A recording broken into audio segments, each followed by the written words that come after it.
I'd like to call the hearing to order, please.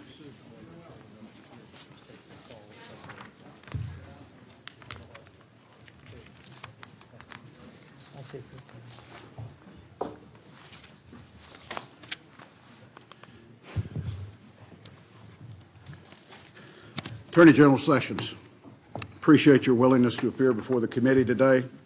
I thank you for your years of dedicated service as a member of this body and your recent leadership at the Department of Justice.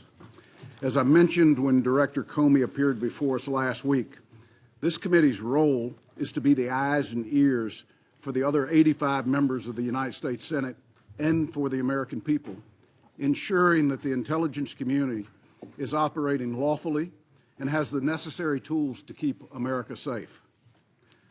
The community is a large and diverse place. We recognize the gravity of our investigation into Russia's interference in the 2016 U.S. elections, but I remind our constituents that while we investigate Russia, we are scrutinizing CIA's budget.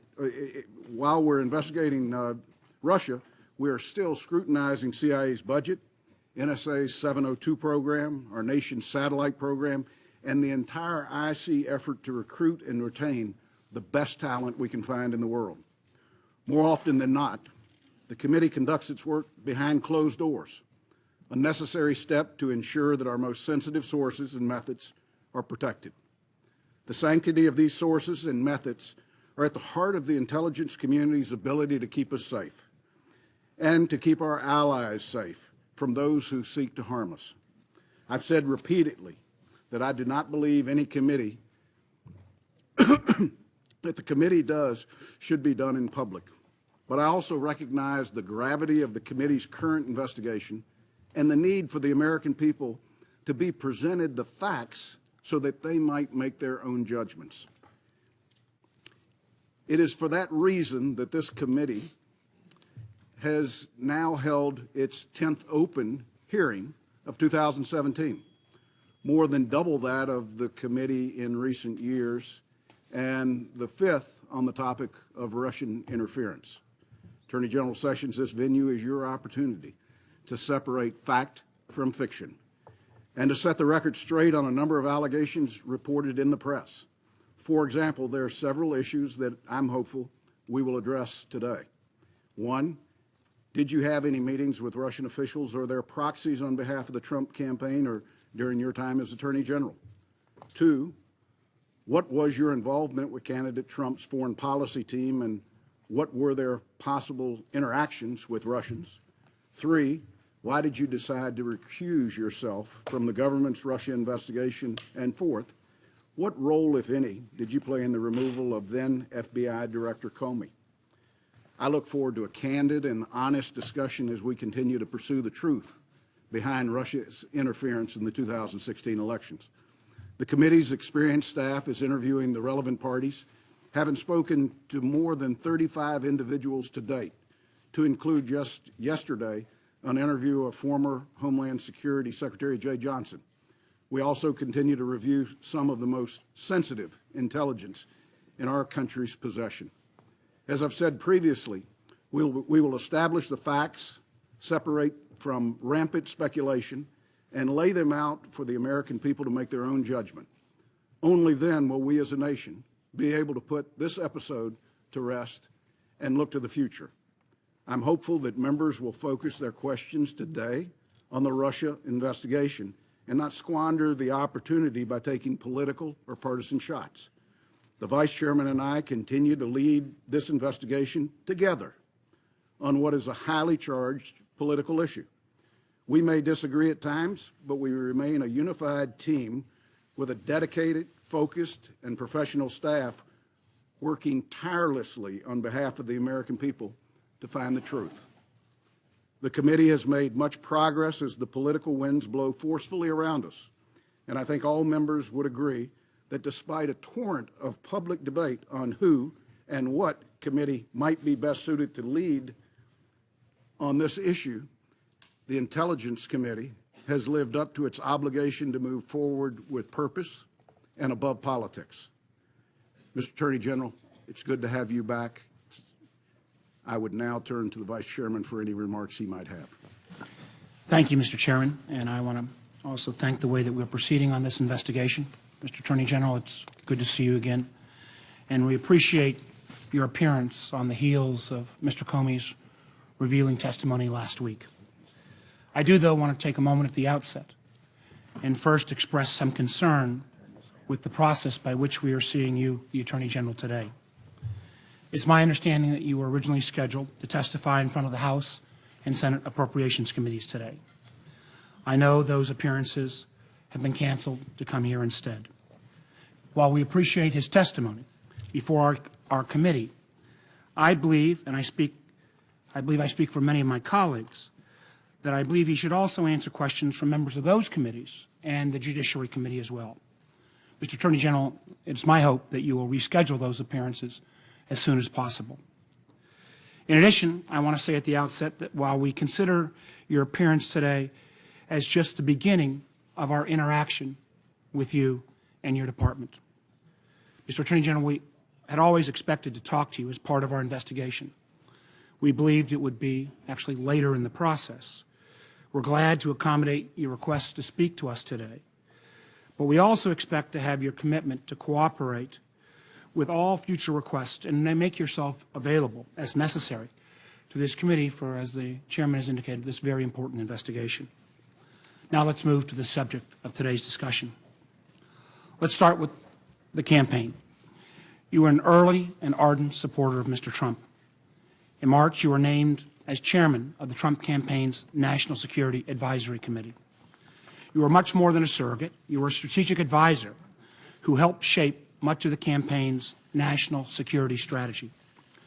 No doubt you will have key insights about some of the key Trump associates that we're seeking to hear from in the weeks ahead. Questions have also been raised about some of your own interactions with Russian officials during the campaign. During your confirmation hearing in January, you said, quote, "You did not have communications with Russians." Senator Leahy later asked you in writing whether you'd been in contact with anyone connected to any part of the Russian government about the 2016 election. You answered, I believe, with a definitive no. Despite that, the fact is, as we discovered later, that you did have interactions with Russian government officials during the course of the campaign. In March, you acknowledged 2 meetings with the Russian ambassador. Yet, there's also been some public reports of a possible 3rd meeting at the Mayflower Hotel on April 27th. I hope that today you will help clear up those discrepancies. We also expect, and hope this is very important, that you'll be willing to provide the committee with any documents that we'd need to shed light on this issue, such as emails or calendars. Then there's the topic of the firing of former FBI Director Comey. Last Thursday, we received testimony from Mr. Comey. Under oath, he outlined his very troubling interactions with the president, as well as the circumstances of his firing. A few disturbing points stood out. First, Mr. Comey, who has decades of experience at the Department of Justice and at the FBI, serving under presidents of both parties, was so unnerved by the actions of the president that he felt, quote, compelled to fully document every interaction they had.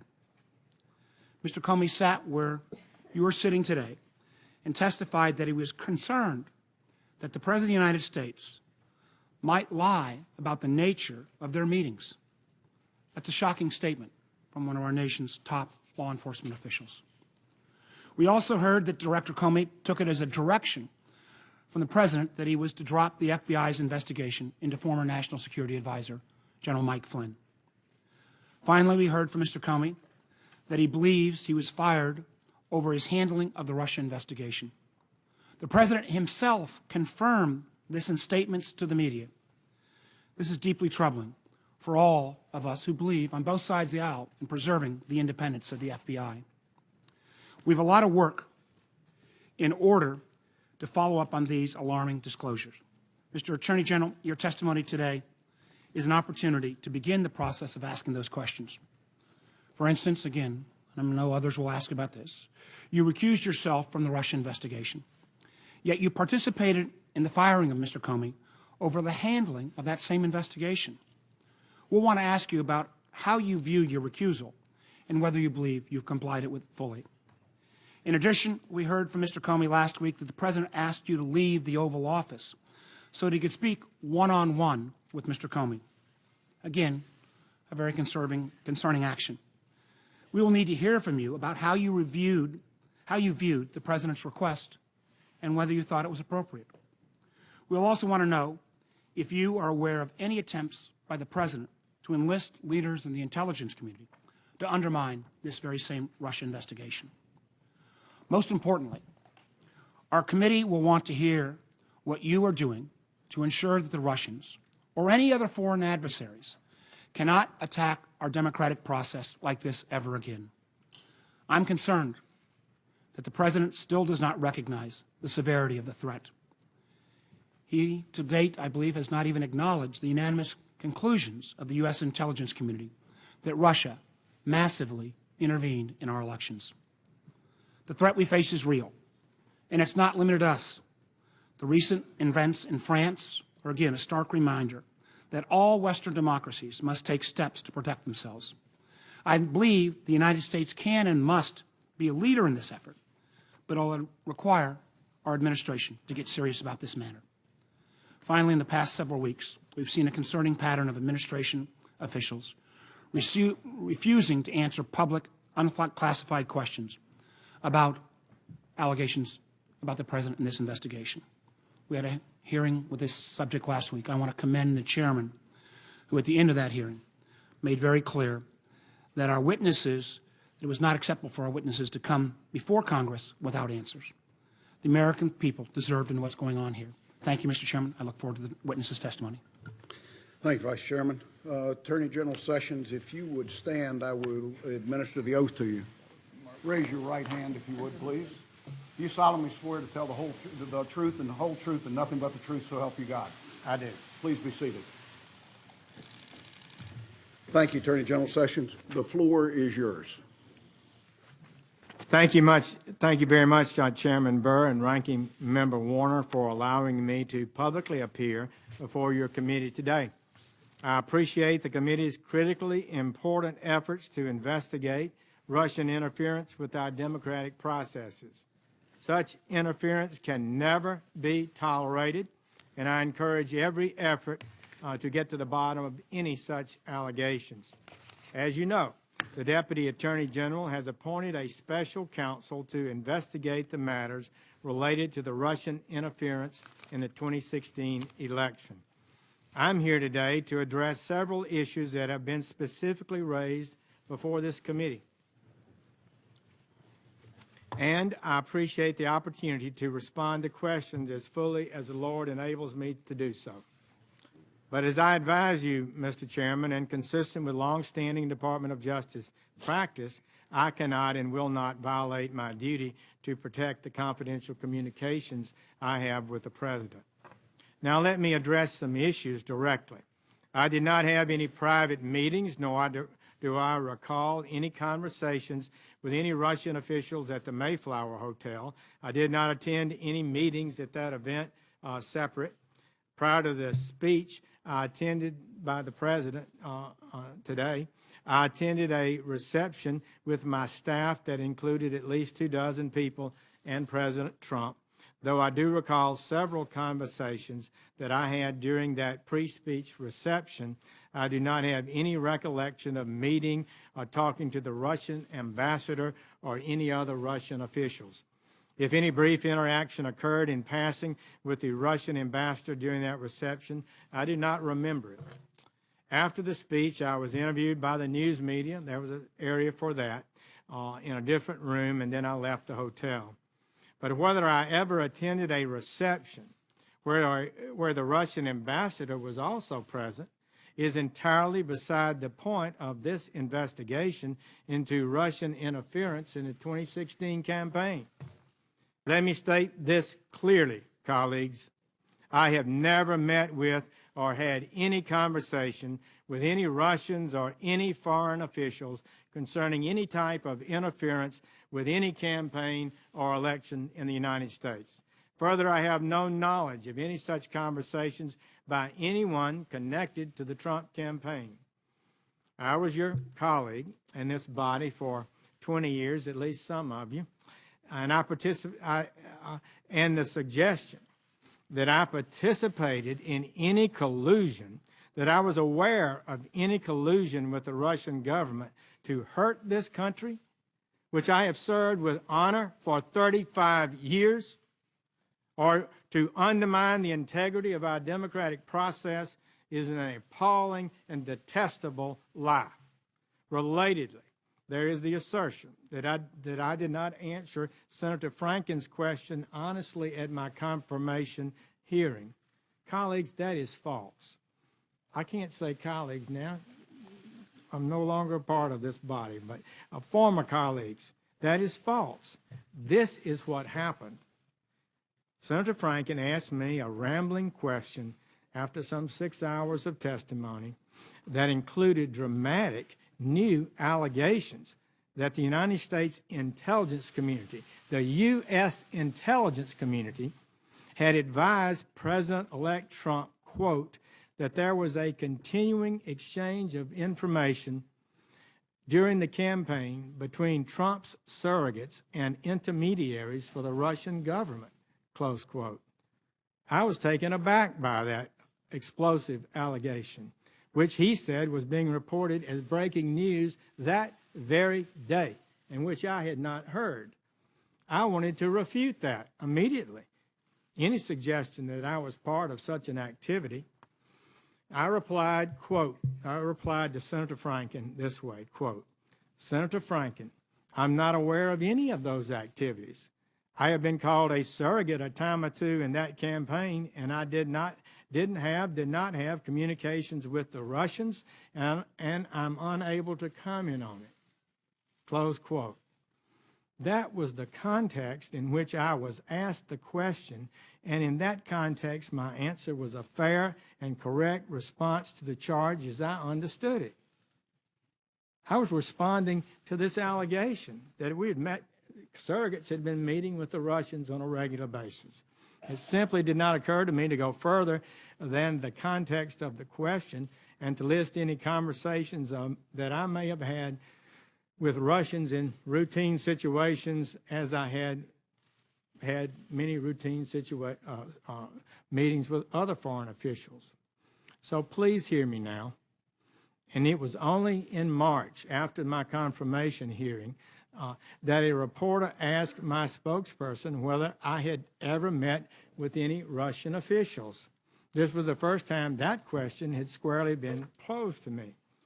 On the same day, we provided that reporter with the information related to the meeting that I and my staff had held in my Senate office with Ambassador Kislyak, as well as the brief encounter in July after a speech that I had given during the convention in Cleveland, Ohio. I also provided the reporter with a list of 25 foreign ambassador meetings that I'd had during 2016. In addition, I provided supplemental testimony to the Senate Judiciary Committee to explain this event. So I readily acknowledge these two meetings, and certainly not one thing happened that was improper in any one of those meetings. Let me also explain clearly the circumstances of my recusal from the investigation into the Russian interference with the 2016 election. Please, colleagues, hear me on this. I was sworn in as Attorney General on Thursday, February 9th. The very next day, as I had promised to the Judiciary Committee I would do, at least at an early date, I met with Career Department officials, including a senior ethics official, to discuss some things publicly reported in the press that might have some bearing on whether or not I should recuse myself in this case. From that point, February 10th, until I announced my formal recusal on March 2nd, I was never briefed on any investigative details, did not access any information about the investigation. I received only the limited information that the department's career officials determined was necessary for me to form and make a recusal decision. As such, I have no knowledge about this investigation as it is ongoing today, beyond what has been publicly reported. I don't even read that carefully. And I have taken no action whatsoever with regard to any such investigation. On the date of my formal recusal, my Chief of Staff sent an email to the heads of relevant departments, including by name to Director Comey of the FBI, to instruct them to inform their staffs of this recusal and to advise them not to brief me or involve me in any way in any such matters. And in fact, they have not. Importantly, I recuse myself not because of any asserted wrongdoing or any belief that I may have been involved in any wrongdoing in the campaign, but because a Department of Justice regulation, 28 CFR 45.2, I felt required it. That regulation states in effect that department employees should not participate in investigations of a campaign if they served as a campaign advisor. So the scope of my recusal, however, does not and cannot interfere with my ability to oversee the Department of Justice, including the FBI, which has an $8 billion budget and 35,000 employees. I presented to the President my concerns and those of Deputy Attorney General Rod Rosenstein about the ongoing leadership issues at the FBI, as stated in my letter recommending the removal of Mr. Comey, along with the Deputy Attorney General's memorandum on that issue, which have been released publicly by the White House. Those represent a clear statement of my views. I adopted Deputy Attorney General Rosenstein's points that he made in his memorandum and made my recommendation. It is absurd, frankly, to suggest that a recusal from a single specific investigation would render the Attorney General unable to manage the leadership of the various Department of Justice law enforcement components that conduct thousands of investigations. Finally, during his testimony, Mr. Comey discussed a conversation that he and I had about the meeting Mr. Comey had with the President. I'm happy to share with the committee my recollection of that conversation that I had with Mr. Comey. Following a routine morning threat briefing, Mr. Comey spoke to me and my Chief of Staff. While he did not provide me with any of the substance of his conversation with the President, apparently the day before, Mr. Comey expressed concern about proper communications protocol with the White House and with the President. I responded. He didn't recall this, but I responded to his comment by agreeing that the FBI and the Department of Justice needed to be careful to follow department policies regarding appropriate contacts with the White House. Mr. Comey had served in the department for better than 2 decades, and I was confident that he understood and would abide by the well-established rules limiting communications with the White House, especially about ongoing investigations. That's what's so important to control. My comments encouraged him to do just that, and indeed, as I understand it, he in fact did that. Our Department of Justice rules on proper communications between the department and the White House have been in place for years. Mr. Comey well knew them. I thought and assumed correctly that he complied with them. So I'll finish with this. I recuse myself from any investigation into the campaign for president, but I did not recuse myself from defending my honor against scurrilous and false allegations. At all times throughout the course of the campaign, the confirmation process, and since becoming Attorney General, I have dedicated myself to the highest standards. I've earned a reputation for that, at home and in this body, I believe, over decades of performance. The people of this country expect an honest and transparent government, and that's what we're giving them. This president wants to focus on the people of this country to ensure they are treated fairly and kept safe. The Trump agenda is to improve the lives of the American people. I know some have different ways of achieving this and different agendas, but that is his agenda, and it's one I share. Importantly, as Attorney General, I have a responsibility to enforce the laws of this nation, to protect this country from its enemies, and to ensure the fair administration of justice. And I intend to work every day with our fine team and the superb professionals in the Department of Justice to advance the important work we have to do. These false attacks, the innuendos, the leaks, you can be sure will not intimidate me. In fact, these events have only strengthened my resolve to fulfill my duty to reduce crime, to support our federal, state, and local law enforcement officers who work on our streets every day. Just last week, it was reported that overdose deaths in this country are rising faster than ever recorded. Last year was 52,000. The New York Times just estimated next year will be 62,000 overdose deaths. The murder rate is up over 10%, the largest increase since 1968. Together, we are telling the gangs, the cartels, the fraudsters, and the terrorists, we are coming after you, every one of our citizens, no matter who they are or where they live, has the right to be safe in their homes and communities. And I will not be deterred. I will not allow this great department to be deterred from its vital mission. Thank you, Mr. Chairman, Ranking Member Warner. I have a great honor to appear before you today, and I will do my best to answer your questions. General Sessions, thank you. Thank you for that testimony. I'd like to note for members, the chair and the vice chairman will be recognized for 10 minutes. Members will be recognized for 5 minutes. And I'd like to remind our members that we are in open session. No references to classified or committee-sensitive materials should be used relative to your questions. With that, I recognize myself at this time for 10 minutes. General Sessions, you talked about the Mayflower Hotel where the president gave his first foreign policy speech, and it's been covered in the press that the president was there, you were there, others were there.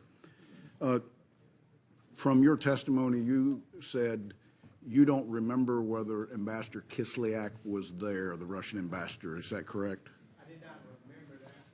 I did not remember that, but I understand he was there, so I don't doubt that he was. I believe that representations are correct. In fact, I recently saw a video of him coming into the room. But you never remember having a conversation or a meeting with Ambassador Kislyak? I do not. And there was, in that event, was there ever a private room setting that that you were involved in?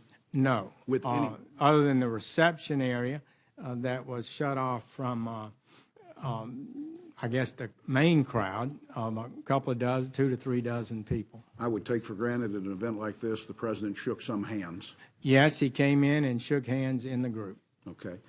You mentioned that there were some staff that were with you at that event.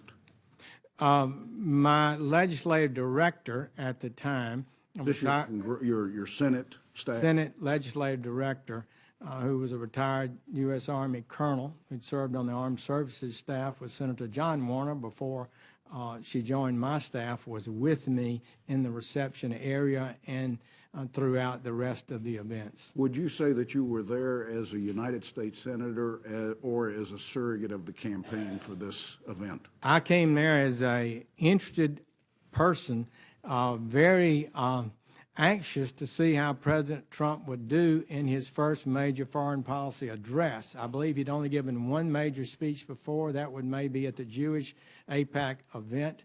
And so it was an interesting time for me to observe his delivery and the message he would make. That was my main purpose of being there. Now, you reported 2 other meetings with Ambassador Kislyak, one in July on the sidelines of the Republican convention, I believe, and one in September in your Senate office. Have you had any other interactions with government officials over the year in a campaign capacity? I'm not asking you from a standpoint of your Senate life, but in the campaign capacity.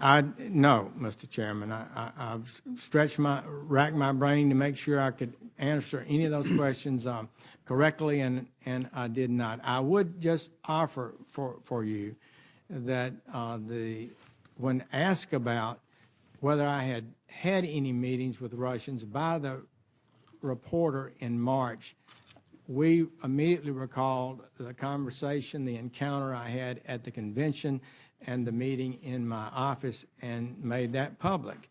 I never intended not to include that. I would have gladly have reported the meeting, the encounter that may have occurred, that some say occurred, in the Mayflower, if I had remembered it, or if it actually occurred, which I don't remember that it did. General Sessions, on March 2nd, 2017, you formally recused yourself from any involvement in the Russian investigation being conducted by the FBI and the Department of Justice. What are the specific reasons that you chose to recuse yourself? Well, the specific reason, Mr. Chairman, is a CFR, a Congressional Code of Federal Regulations, put out by the Department of Justice, part of the Department of Justice rules, and it says this. I'll read from it, 28 CFR 45.2.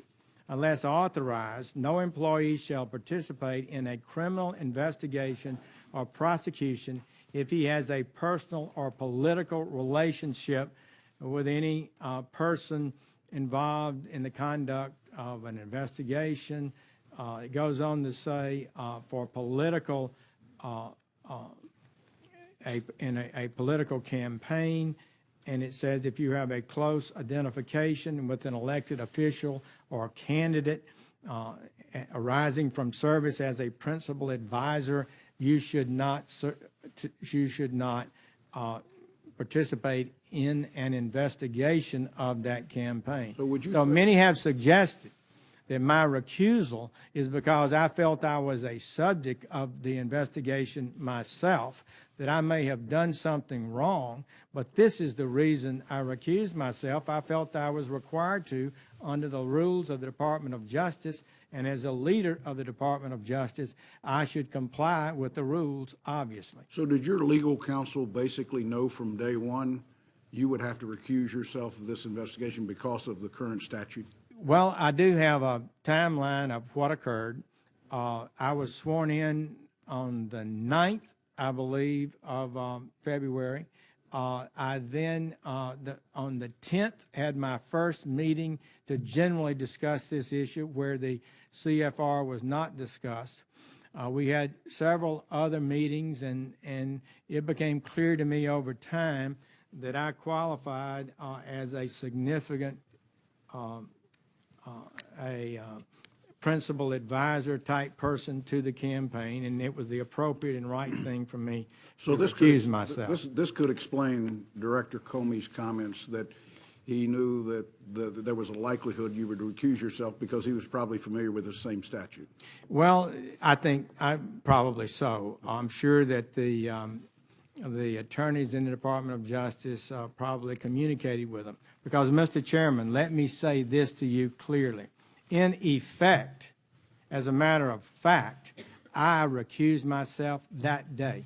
I never received any information about the campaign. I thought there was a problem with me being able to serve as Attorney General over this issue, and I felt I would possibly have to recuse myself, and I took the position, correctly I believe, not to involve myself in the campaign in any way, and I did not. You made a reference to your chief of staff sending out an email immediately notifying internally of your decision to recuse, would you ask your chief of staff to make that email available? We would be pleased to do so, and I think I have it with me now. Thank you, General Sessions. Have you had any interactions with the special counsel, Robert Mueller, since his appointment? I have not. With regard to the email we sent out, Mr. Comey, Director Comey, indicated that he did not know that when I recused myself or did not receive notice, one of those emails went to him by name. So a lot happens in our offices. I'm not accusing him of any wrongdoing, but in fact, it was sent to him and to his name. Okay. General Sessions, as you said, Mr. Comey testified at length before the committee about his interactions with the president, in some cases highlighting your presence at those meetings. And you addressed the meeting where all were asked to leave except for Director Comey, and he had a private meeting with the president. And you said that he did inform you of how uncomfortable that was, and your recommendation was that the FBI and DOJ needed to follow the rules limiting further correspondence. Did Director Comey ever express additional discomfort with conversations that the president might have had with him, because he had 2 additional meetings and I think a total of 6 phone calls? That is correct. There's nothing wrong with the president having a communication with the FBI director. What is problematic for any Department of Justice employee is to talk to any cabinet persons or White House officials, high officials, about ongoing investigations that are not properly cleared through the top levels of the Department of Justice. And so it was a regulation I think is healthy. I thought we needed and strongly believe we needed to restore discipline within our department to adhere to just those kind of rules, plus leaking rules and some of the other things that I think are a bit lax and need to be restored. You couldn't have had a conversation with the president about the investigation because you were never briefed on the investigation. That is correct. I would note that with regard to the private meeting that Director Comey had, by his own admission, I believe there are as many as 6 such meetings. Several of them he had with President Trump. I think he had 2 with President Obama. So it's not improper per se, but it would not be justified for a department official to share information about an ongoing investigation without prior review and clearance from above. General Sessions, just one last question. You were the chair of this foreign policy team for the Trump campaign. To the best of your knowledge, did that team ever meet? We met a couple of times, maybe. Some of the people did, but we never functioned, frankly, Mr. Chairman, as a coherent team. We had various meetings. Were there any members of that team you never met? Yes. Okay. Vice Chairman. Thank you, General Sessions. As I mentioned in my opening statement, we appreciate your appearance here, but we do see this as the first step, and I would just like to get your commitment that you will agree to make yourself available as the committee needs in the weeks and months ahead. Senator Warner, I will commit to appear before this committee and other committees as appropriate. I don't think it's good policy to continually bring cabinet members or the Attorney General before multiple committees going over the same things over and over. I know other members of the Judiciary Committee or Appropriations Committee may want to raise those issues. But let me just ask about this committee. I just gave you my answer, Thank you. What about, can we also get your commitment, since there will be questions about some of these meetings that took place or not, that we could get access to documents or memoranda or your day book or something so we can... Mr. Chairman, we will be glad to provide appropriate responses to your questions and review them carefully and try to be responsive. Yesterday, a friend of the President was reported to suggesting that President Trump was considering removing Director Mueller as special counsel. Do you have confidence in Director Mueller's ability to conduct his investigation fairly and impartially? Well, first, I don't know about these reports and have no basis to But I'm asking you, ascertain sir, their I'm asking, do you- validity. I have known Mr. Mueller over the years. He served 12 years as FBI director. I knew him before that, and I have confidence in Mr. Mueller. So you have confidence he can But do his I'm job? not going to discuss any hypotheticals or what might be a factual situation in the future that I'm not aware of today, because I know nothing about the investigation. Do you believe? I've fully recused I've got a myself series from of questions, sir. Do you believe the president has confidence in Director Mueller? I have no idea. I've not talked to him about it. Now, will you commit to this committee not to take any personal actions that might result in Director Mueller's firing or dismissal? Well, I think I probably could say that with confidence, because since I'm recused you've from the recused. investigation. In fact, the way it works, Senator Warner, is that the acting Attorney General I'm on this aware of the investigation process, but I just wanted to get you on the record that is you would not, Deputy Attorney General Rod Rosenstein. with your recusal, you would not take any actions to try to have Special Investigator Mueller removed. I wouldn't think that would be appropriate for me to do. Yes, sir, I agree. To your knowledge, have any Department of Justice officials been involved with conversations about any possibility of presidential pardons about any of the individuals involved with the Russia investigation? Mr. Chairman, I'm not able to comment on conversations with high officials within the White House. That would be a violation of the communications rule that I have to. Is that, just so I can understand, is the basis of that unwillingness to answer based on executive privilege, or what?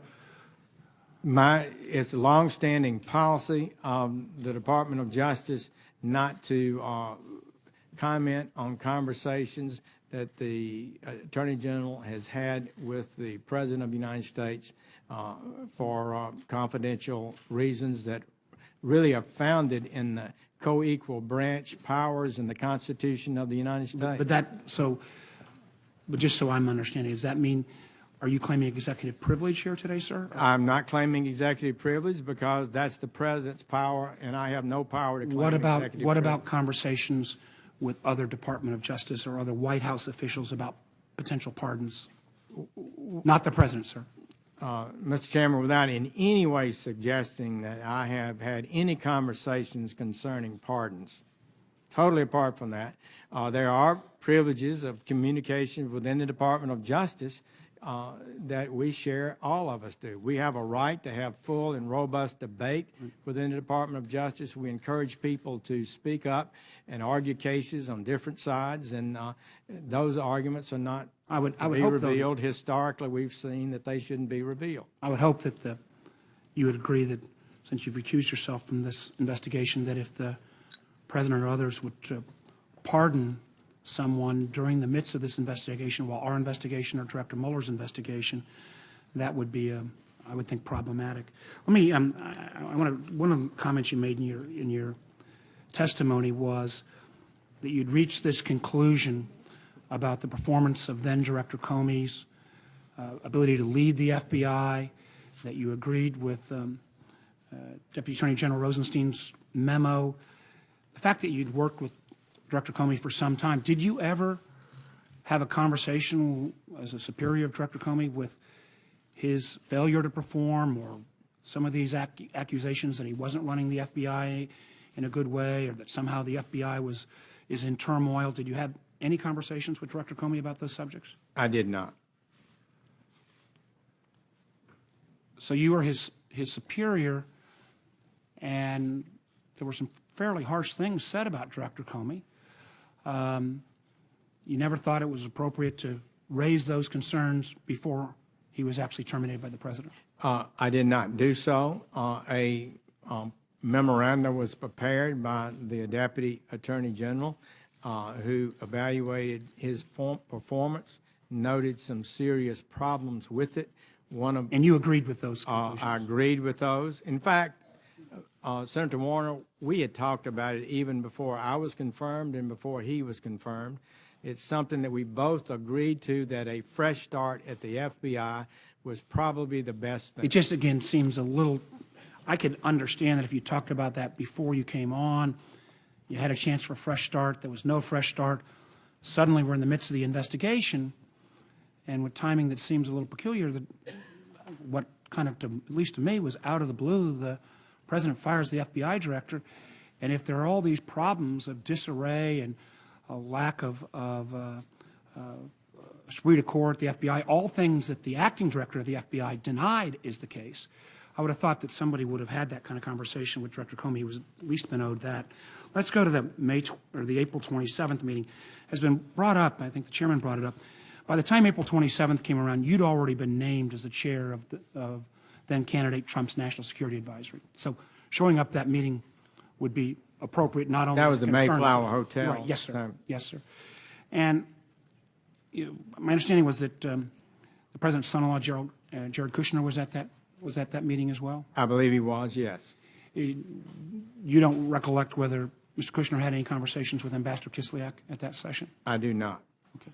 And to the best of your memory, you had no conversation with Ambassador Kislyak at that meeting? I don't recall it, Senator Warner.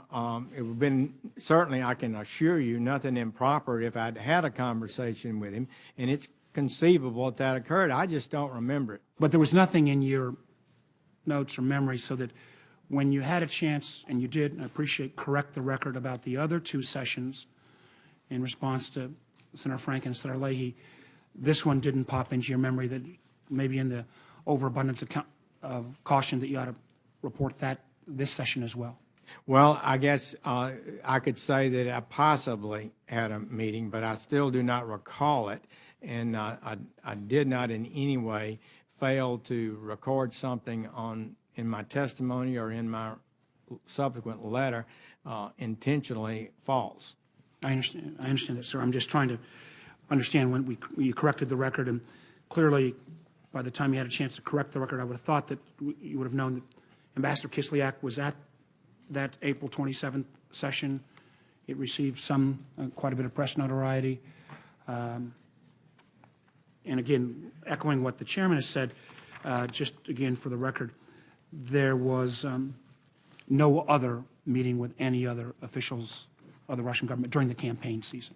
Not to my recollection. And I would just say with regard to the two encounters, one at the Mayflower Hotel that you referred to. Yes, sir. I came there not knowing he was going to be there. I don't have any recollection of even knowing he would be there. I didn't have any communications with him before or after that event. And likewise, at the event at the convention, I went off the convention grounds to a college campus for an event that had been But set up. at the Mayflower event. Well, let me just follow this up on that one. I didn't know he would be in the audience and had no. So at the Mayflower briefly- event, though, there was this, I guess, kind of VIP reception first, and then people went into the speech. Is that just so I get a? That's my impression. That's my recollection. And you were part of the VIP reception? Yes. Yes, sir.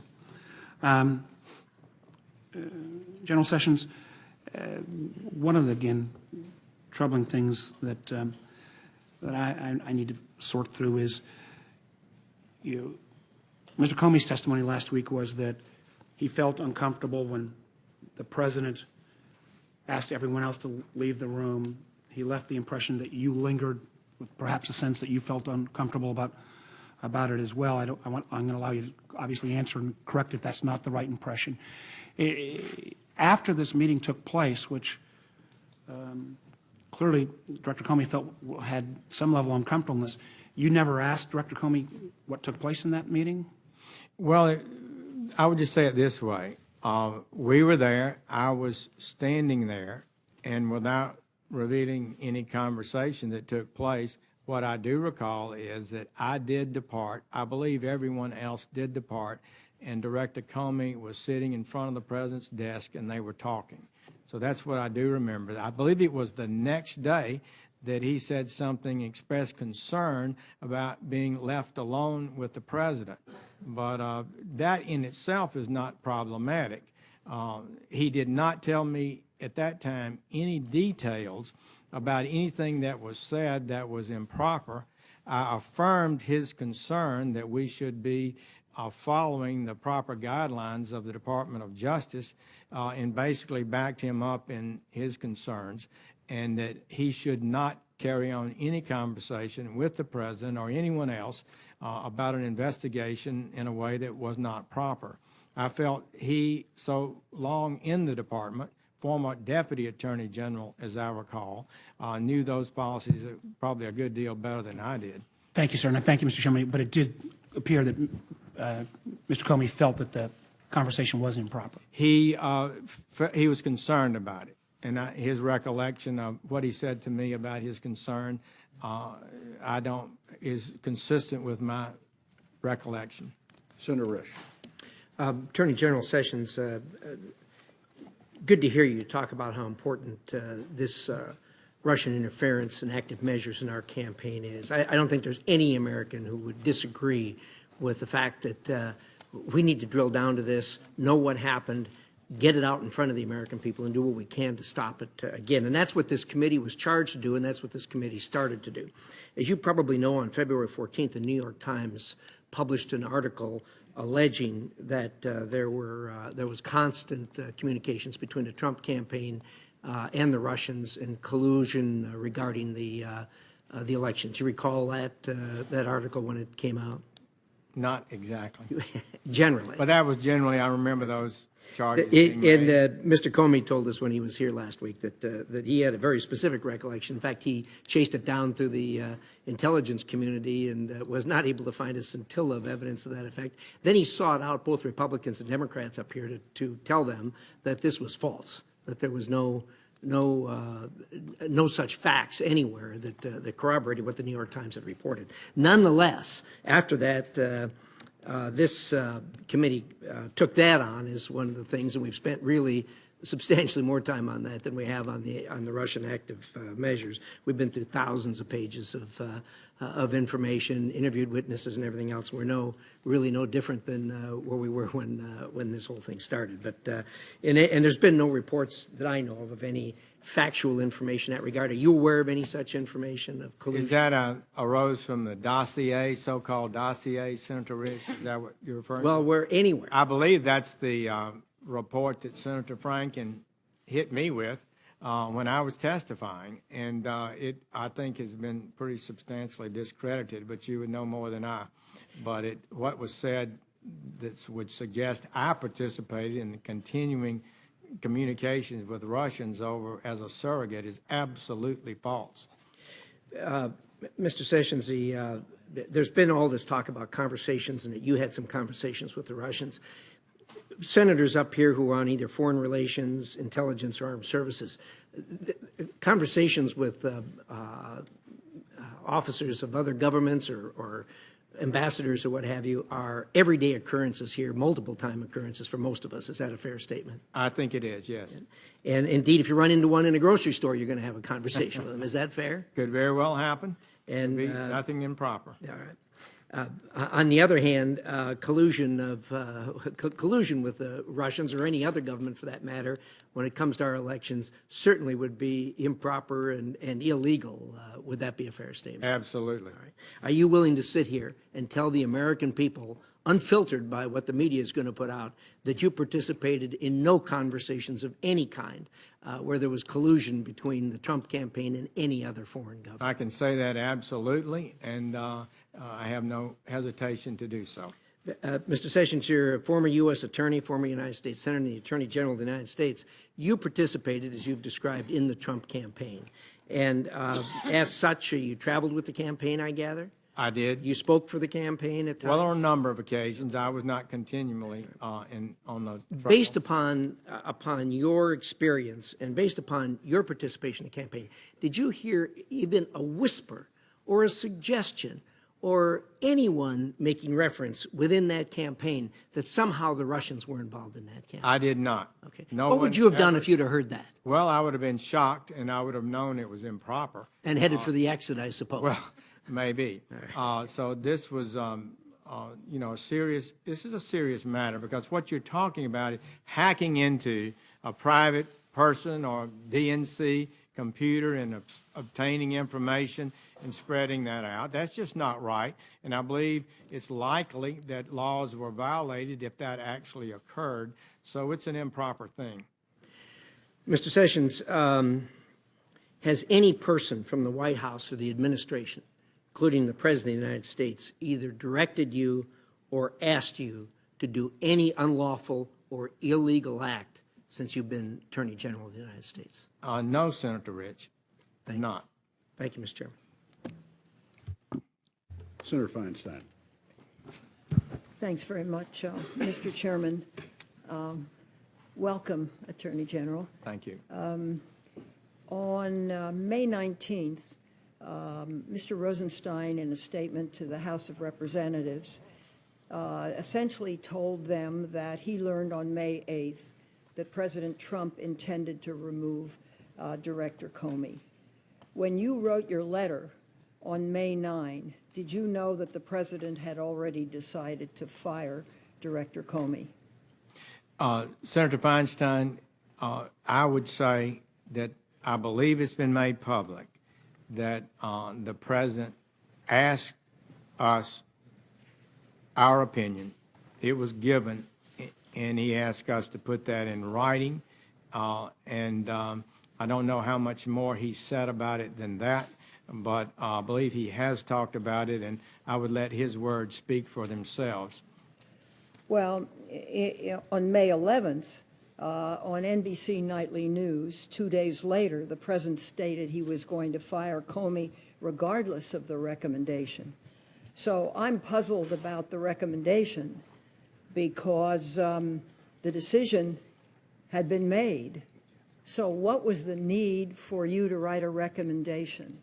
Well, we were asked our opinion, and when we expressed it, which was consistent with the memorandum and the letter we wrote, I felt comfortable, and I guess the Deputy Attorney General did too, in providing that information in writing. So do you concur with the President that he was going to fire Comey regardless of recommendation because the problem was the Russian investigation?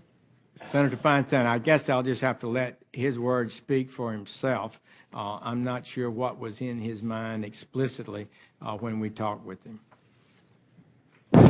Did you ever discuss Director Comey's FBI handling of the Russia investigations with the President or anyone else?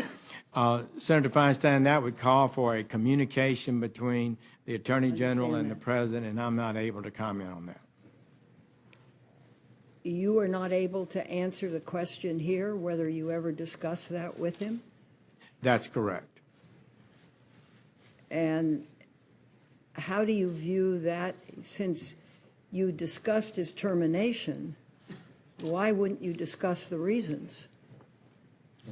Well, those were put in writing and sent to the President, and he made those public, so he made that public. So you'd had no verbal conversation with him about the firing of Mr. Comey? I'm not able to discuss with you or confirm or deny the nature of private conversations that I may have had with the President on this subject or others. And I know that how this will be discussed, but that's the rules that has been long adhered to by the Department of Justice, as you know, Senator Feinstein. You're a longtime colleague, but we heard Mr. Coates and we heard Admiral Rogers say essentially the same thing, when it was easy just to say if the answer was no, no.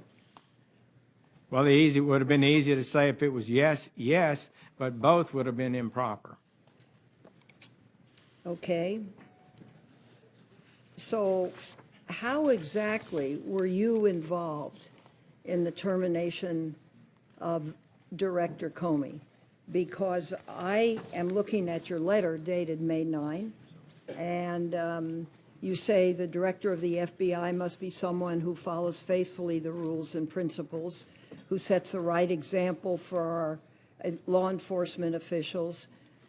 Therefore, I must recommend that you remove Director Comey and identify an experienced and qualified individual to lead the great men and women of the FBI. Do you really believe that this had to do with Director Comey's performance with the men and women of the FBI? there was a clear view of mine and of Deputy Attorney General Rosenstein as he set out at some length in his memoranda, which I adopted and sent forward to the President, that we had problems there, and it was my best judgment that a fresh start at the FBI was the appropriate thing to do. And when asked, I said that to the President. It's something I had adhered to. Deputy Rosenstein's letter dealt with a number of things. When Mr. Comey declined the Clinton prosecution, that was really a usurpation of the authority of the federal prosecutors in the Department of Justice. It was a stunning development. The FBI is the investigative team. They don't decide prosecution policies. And so that was a thunderous thing. He also commented at some length on the declination of the Clinton prosecution, which you should not normally, you shouldn't do. Policies have been historic. If you decline, and you don't talk about it. There were other things that had happened that indicated to me a lack of discipline, and it caused controversy on both sides of the aisle. And I had come to the conclusion that a fresh start was appropriate and did not mind putting that in writing. My time is up. Thank you you very much. Senator Rubio. Thank you. Thank you for being here, Attorney General. I want to go back to February 14th and kind of close the loop on the details. Director Comey was here, provided great detail about that day. So what I've heard so far is there was a meeting in the Oval Office on the 14th. You recall being there along with him. At some point, the meeting concluded. The President, everyone got up to leave. The President asked Director Comey to stay behind, correct? Well, that's a communication in the White House that I would not comment on. All right, I do indicate. You remember seeing him stay behind? Yes. Okay. And his testimony was that you lingered. And his view of it was you lingered because you knew that you needed to stay. That was his characterization. Do you remember lingering? Do you remember feeling like you needed to stay? I do recall being one of the last ones to leave. Did you decide to be one of the last ones to leave? I don't know how that occurred. We had finished I think a counterterrorism briefing there. A number of people were there and people were filtering out. And I eventually left, and I do recall that I think I was the last or one of the last 2 or 3 to leave. Would it be fair to say that you felt like perhaps you needed to stay because it involved the FBI director? Well, I don't know how I would characterize that, Senator Rubio. I left. It didn't seem to me to be a major problem. I knew that Director Comey, long-time experience in the Department of Justice, could handle himself well. So you saw him after that. He characterized it as he went up to you and said, you know, never leave me alone with the President again. It's not appropriate. And he said, this is his characterization, you just kind of shrugged like as if to say, what am I supposed to do about it? Well, I think I described it more completely, correctly. He raised that issue with me, I believe, the next day. I think that was correct. And he expressed concern to me about that private conversation.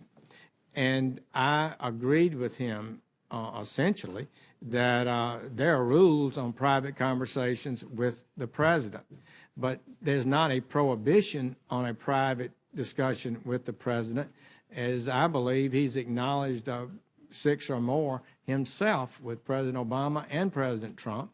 So I didn't feel like that's the first, and he gave me no detail about what it was that he was concerned about. So I didn't say I wouldn't be able to respond if he called me.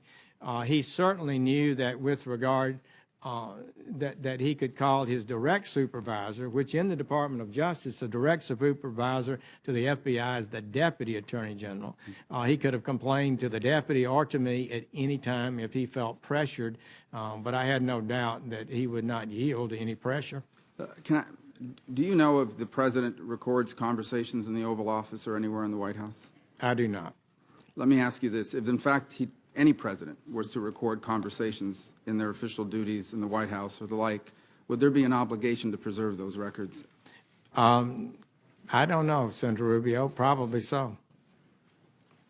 I want to go to the campaign for a moment. As I'm sure you're aware, as it's been widely reported, Russian intelligence agencies often pose not simply as an official, but in covers as businessmen, a journalist, and the like. At any point during the campaign, did you have an interaction with anyone who, in hindsight, you look back and say they were trying to influence me or gain insight, that in hindsight you look at and wonder? I don't believe in my conversations with the 3 times. Not just in general. Nah. Well, I met a lot of people, a lot of foreign officials who wanted to argue their case for their country and to point out things that they thought were important for their countries. But yes, never, that's a normal thing, I guess, we talk about. right, but as far as someone who's not an official from another country, just a businessman or anyone walking down the street who kind of struck you as someone that was trying to find out what you were up to or what the campaign was up to, you never remember any sort of interaction that in hindsight appears suspicious? Well, I'd have to rack my brain, but I don't recall it now. My last question, you were on the foreign policy team. The platform, the Republican platform, was changed to not provide defensive weapons to Ukraine. Were you involved in that decision? Do you know how that change was made or who was involved in making that change? I was not active in the platform committee, did not participate in that, and don't think I had any direct involvement. Do you know who did, or do you have no recollection of a debate about that issue internally in the campaign? I never watched the debate. If it occurred on the platform committee, I think it did. So I don't recall that, Senator Rubio. I'd have to think about that. Senator Wyden. Thank you very much, Mr. Chairman. Mr. Chairman, I want to thank you for holding this hearing in the open, in full view of the American people, where it belongs. I believe the American people have had it with stonewalling.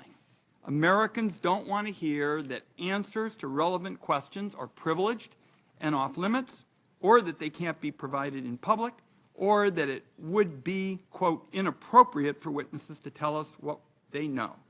We are talking about an attack on our democratic institutions, and stonewalling of any kind is unacceptable. And General Sessions has acknowledged that there is no legal basis for this stonewalling. So now to questions. Last Thursday, I asked former Director Comey about the FBI's interactions with you, General Sessions, prior to your stepping aside from the Russian investigation. Mr. Comey said that your continued engagement with the Russian investigation was, quote, problematic, and he, Mr. Comey, could not discuss it in public.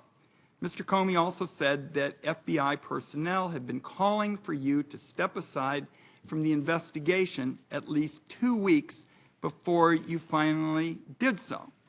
Now, in your prepared statement, you stated you received only, quote, limited information necessary to inform your recusal decision. But given Director Comey's statement, we need to know what that was. Were you aware of any concerns at the FBI or elsewhere in government about your contacts with the Russians or any other matters relevant to whether you should step aside from the Russian investigation? Senator Wyden, I am not stonewalling. I am following the historic policies of the Department of Justice. You don't walk into any hearing or committee meeting and reveal confidential communications with the President of the United States, who's entitled to receive confidential communications in your best judgment about a host of issues, and have to be accused of stonewalling for not answering them. So I would push back on that. Secondly, Mr. Comey, perhaps he didn't know, but I basically recused myself the first day I got into the office because I never accessed files. I never learned the names of investigators. I never met with them. I never asked for any documentation. The documentation, what little I received, was mostly already in the media and was presented by the senior ethics, public responsibility, professional responsibility attorney in the department. General, and I made a honest and proper decision to recuse myself, as I told Senator Feinstein and the members of the committee I would do when they confirmed me. General Sessions, respectfully, you're not answering the question. Well, what is the question? The question is, Mr. Comey said that there were matters with respect to the recusal that were problematic and he couldn't talk about them. What are they? Why don't you tell me? There are none, Senator Wyden. There are none. I can tell you that for absolute certainty. This is a secret innuendo being leaked out there about me, and I don't appreciate it. And I've tried to give my best and truthful answers to any committee I've appeared before, and it's really people are suggesting through innuendo that I have been not honest about matters, and I've tried to be honest. My time is short. You've made your point that you think Mr. Comey is engaging in innuendo. We're going to keep digging on this. Well, Senator Wyden, he did not say that. He said it was problematic, and I asked you what was problematic about it. Some of that leaked out of the committee that he said in closed sessions. Okay. One more question. I asked former FBI director whether your role in firing him violated your recusal, given that President Trump said he had fired Comey because of the Russian investigation. Director Comey said this was a reasonable question. So I want to ask you just point blank, why did you sign the letter recommending the firing of Director Comey when it violated your recusal? It did not violate my recusal. It did not violate my recusal. That would be the answer to that. And the letter that I signed represented my views that had been formulated for some time. Mr. Chairman, just if I can finish, that answer, in my view, doesn't pass the smell test. The president tweeted repeatedly about his anger at investigations into his associates in Russia. The day before you wrote your letter, he tweeted that the collusion story was a total hoax and asked, when will this taxpayer-funded charade end? I don't think your answer passes the smell test. Well, Senator Wyden, I think I should be allowed to briefly respond at least, and would say the letter, the memorandum that Deputy Rosenstein wrote, and my letter that accompanied it, represented my views of the situation. I'll ask that on the second round. Thank you, Mr. Chairman. Senator Collins. Thank you, Mr. Chairman. Attorney General Sessions, I want to clarify who did what with regard to the firing of Mr. Comey. First of all, let me ask you, when did you have your first conversation with Rod Rosenstein about Mr. Comey? We talked about it before either one of us were confirmed. It was a topic of, conversation among people who'd served in the department a long time. They knew that what had happened that fall was pretty dramatically unusual. Many people felt it was very wrong. And so it was in that context that we discussed it, and we both found that we shared a common view that a fresh start would be appropriate.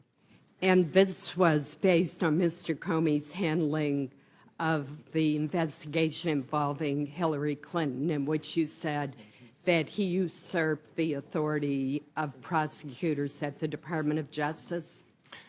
Yes, that was part of it, and the commenting on the investigation in ways that go beyond the proper policies. We need to restore, Senator Collins, I think, the classic discipline in the department. My team, we've discussed this. There's been too much leaking and too much talking publicly about investigations. In the long run, the department historic rule that you remain mum about ongoing investigations is the better policy. Now, subsequently, the president asked for you to put your views in writing. You've testified today. And I believe that you were right to recuse yourself from the ongoing Russian investigation. But then on May 9th, you wrote to the president recommending that Mr. Comey be dismissed. And obviously, this went back many months to the earlier conversations you had had with Mr. Rosenstein. But my question is, why do you believe that your recommendation to fire Director Comey was not inconsistent with your March 2nd recusal? Thank you. The recusal involved one case involved in the Department of Justice and in the FBI. They conduct thousands of investigations. I'm the Attorney General of the United States. It's my responsibility to our Judiciary Committee and other committees to ensure that that department is run properly. I have to make difficult decisions, and I do not believe that it is a sound position to say that if you're recused for a single case involving any one of the great agencies like DEA or U.S. Marshals or ATF that are part of the Department of Justice, you can't make a decision about the leadership in that agency. Now, if you had known that the president subsequently was going to go on TV and in an interview with Lester Holt of NBC would say that this Russian thing was the reason for his decision to dismiss the FBI director, would you have felt uncomfortable about the timing of the decision? Well, I would just say this, Senator Collins. I don't think it's appropriate to deal with those kind of hypotheticals. I have to deal in actual issues, and I would respectfully not comment on that. Well, let me ask you this. In retrospect, do you believe that it would have been better for you to have stayed out of the decision to fire Director Comey? I think it's my responsibility. I mean, I was appointed to be Attorney General. Supervising all the federal agencies is my responsibility. Trying to get the very best people in those agencies at the top of them is my responsibility, and I think I had a duty to do so. Now, Director Comey testified that he was not comfortable telling you about his one-on-one conversation with the president on February 14th because he believed that you would shortly recuse yourself from the Russian investigation, which you did. Yet, Director Comey testified that he told no one else at the department outside of the senior leadership team at the FBI. Do you believe that the director had an obligation to bring the information about the president saying that he hoped he could let Michael Flynn go to someone else at the Department of Justice? There are an awful lot of lawyers at the Department of Justice, some 10,000 by last count. I think the appropriate thing would have been for Director Comey to talk with the acting Deputy Attorney General, who is his direct supervisor. That was Dana Bente, who had 33 years in the Department of Justice and was even then still serving for 6 years and continues to serve as Attorney General appointed by President Obama. So he's a man of great integrity, and everybody knows it, a man of decency and judgment. If he had concerns, I think he should have raised it to Deputy Attorney General Bente, who would be the appropriate person in any case, really. But if he had any concern that I might be recusing myself, that would be a double reason for him to share it with Deputy Attorney General Bente. Thank you. Senator Heinrich. Attorney General Sessions, has the President ever expressed his frustration to you regarding your decision to recuse yourself? Senator Heinrich, I'm not able to share with this committee private communications. Because you're invoking executive privilege. I'm not able to invoke executive privilege. That's the President's prerogative. Well, my understanding is that you took an oath, you raised your right hand here today, and you said that you would solemnly swear to tell the truth, the whole truth, and nothing but the truth. And now you're not answering questions. You're impeding this investigation.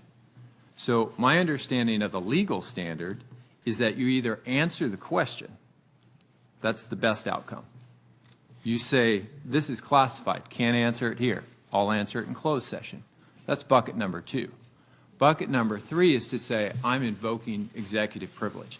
There is no appropriateness bucket. It is not a legal standard. Can you tell me what are these long-standing DOJ rules that protect conversations made in the executive without invoking executive privilege? Senator, I'm protecting the president's constitutional right by not giving it away before he has a chance to You're having review it it. both And ways. secondly, I am telling the truth in answering your question in saying it's a longstanding policy of the Department of Justice. Are those not to policies comment, written? even and to make sure the president has full opportunity to decide these issues. Can you share those policies with us? Are Well- they written down at the Department of Justice? I believe they are.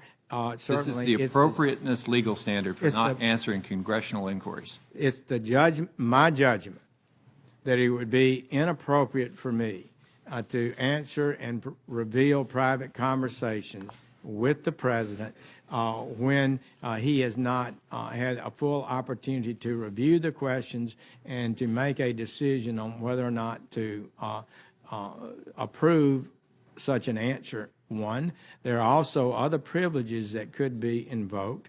One of the things deals with the investigation of the special counsel as And other. we're not asking Well, I'm questions about that investigation. If I wanted to ask questions about that investigation, I'd ask those of Rod Rosenstein. I'm asking about your personal knowledge from this committee, which has a constitutional obligation to get to the bottom of this. There are 2 investigations here. There is a special counsel investigation. There is also a congressional investigation. And you are obstructing that congressional investigation by not answering these questions. And I think your silence, like the silence of Director Coates, like the silence of Admiral Rogers, speaks volumes. I would say that I have consulted with senior career attorneys in the department. I suspect and they you believe have. this is consistent with my duties. Senator Risch asked you a question about appropriateness. If you had known that there had been anything untoward with regard to Russia in the campaign, would you have headed for the exits? Your response was maybe. Why wasn't it a simple yes? Well, there was a improper, illegal relationship in an effort to impede or influence this campaign, I absolutely would have departed. I think that's a good answer. I'm not sure why it wasn't the answer in the first place. I find I it did strange answer. that neither you nor Deputy Attorney General Rod Rosenstein brought up performance issues with Director Comey.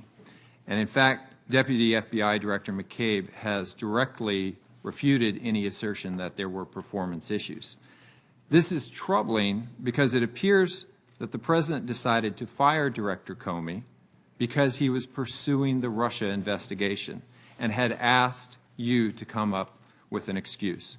When your assessment of Director Comey didn't hold up to public scrutiny, the President finally admitted that he had fired Director Comey because he was pursuing the Russia investigation, i.e. the Lester Holt interview. You've claimed that you did not break recusal when participating in Director Comey's firing, but it appears that his firing was directly related to Russia, not departmental mismanagement. How do you square those two things? Well, you had a lot in that question. Let me say first, within a week or so, I believe May 3rd, Director Comey testified that he believed the handling of the Clinton declination was proper and appropriate, and he would do it again. I know that was a great concern to both of us because it did not, that represented something that I think most professionals in the Department of Justice would totally agree that the FBI investigative agency does not decide whether to prosecute or decline criminal cases. Pretty breathtaking usurpation of the responsibility of the Attorney General. So that's how we felt. That was sort of additional concern that we had heading the FBI someone who boldly asserted the right to continue to make such decisions. That was one of the things we discussed. That was in the memorandum, I believe, and it was also an important factor for us. Before I recognize Senator Blunt, I would like the record to show that last night, Admiral Rogers spent almost 2 hours in closed session with almost the full committee, fulfilling his commitment to us in the hearing that in closed session he would answer the question, and I think it was thoroughly answered, and all members were given an opportunity to ask questions. I just want the record to show that with what Senator Heinrich stated. Senator Blunt. Thank you, Chairman. Attorney General, it's good to see you here. It's good to see Mary. I know that there are probably other places you'd both rather be today, but you've always looked at public service as something you did together, and it's good to see you here together and know that your family continues to be proud and supportive of what you do. Thank you. I'm blessed indeed. I agree with that. I agree with that. Let me just get a couple of things clear in my mind here of notes I've taken while people were asking questions and you were talking. On the April 27th, 2016 event, I think that's the Mayflower Hotel speech that the presidential candidate gave on foreign policy, you didn't have a room at that event where you had private meetings, did you? No, I did not. And as I understand it, you went to a reception that was attended by how many people? I think 2 to 3 dozen. 2 to 3 dozen people. You went in, heard a speech, and then may have seen people on your way out. Correct. So when you said you possibly had a meeting with Mr. Kislyak, did you mean you possibly met him?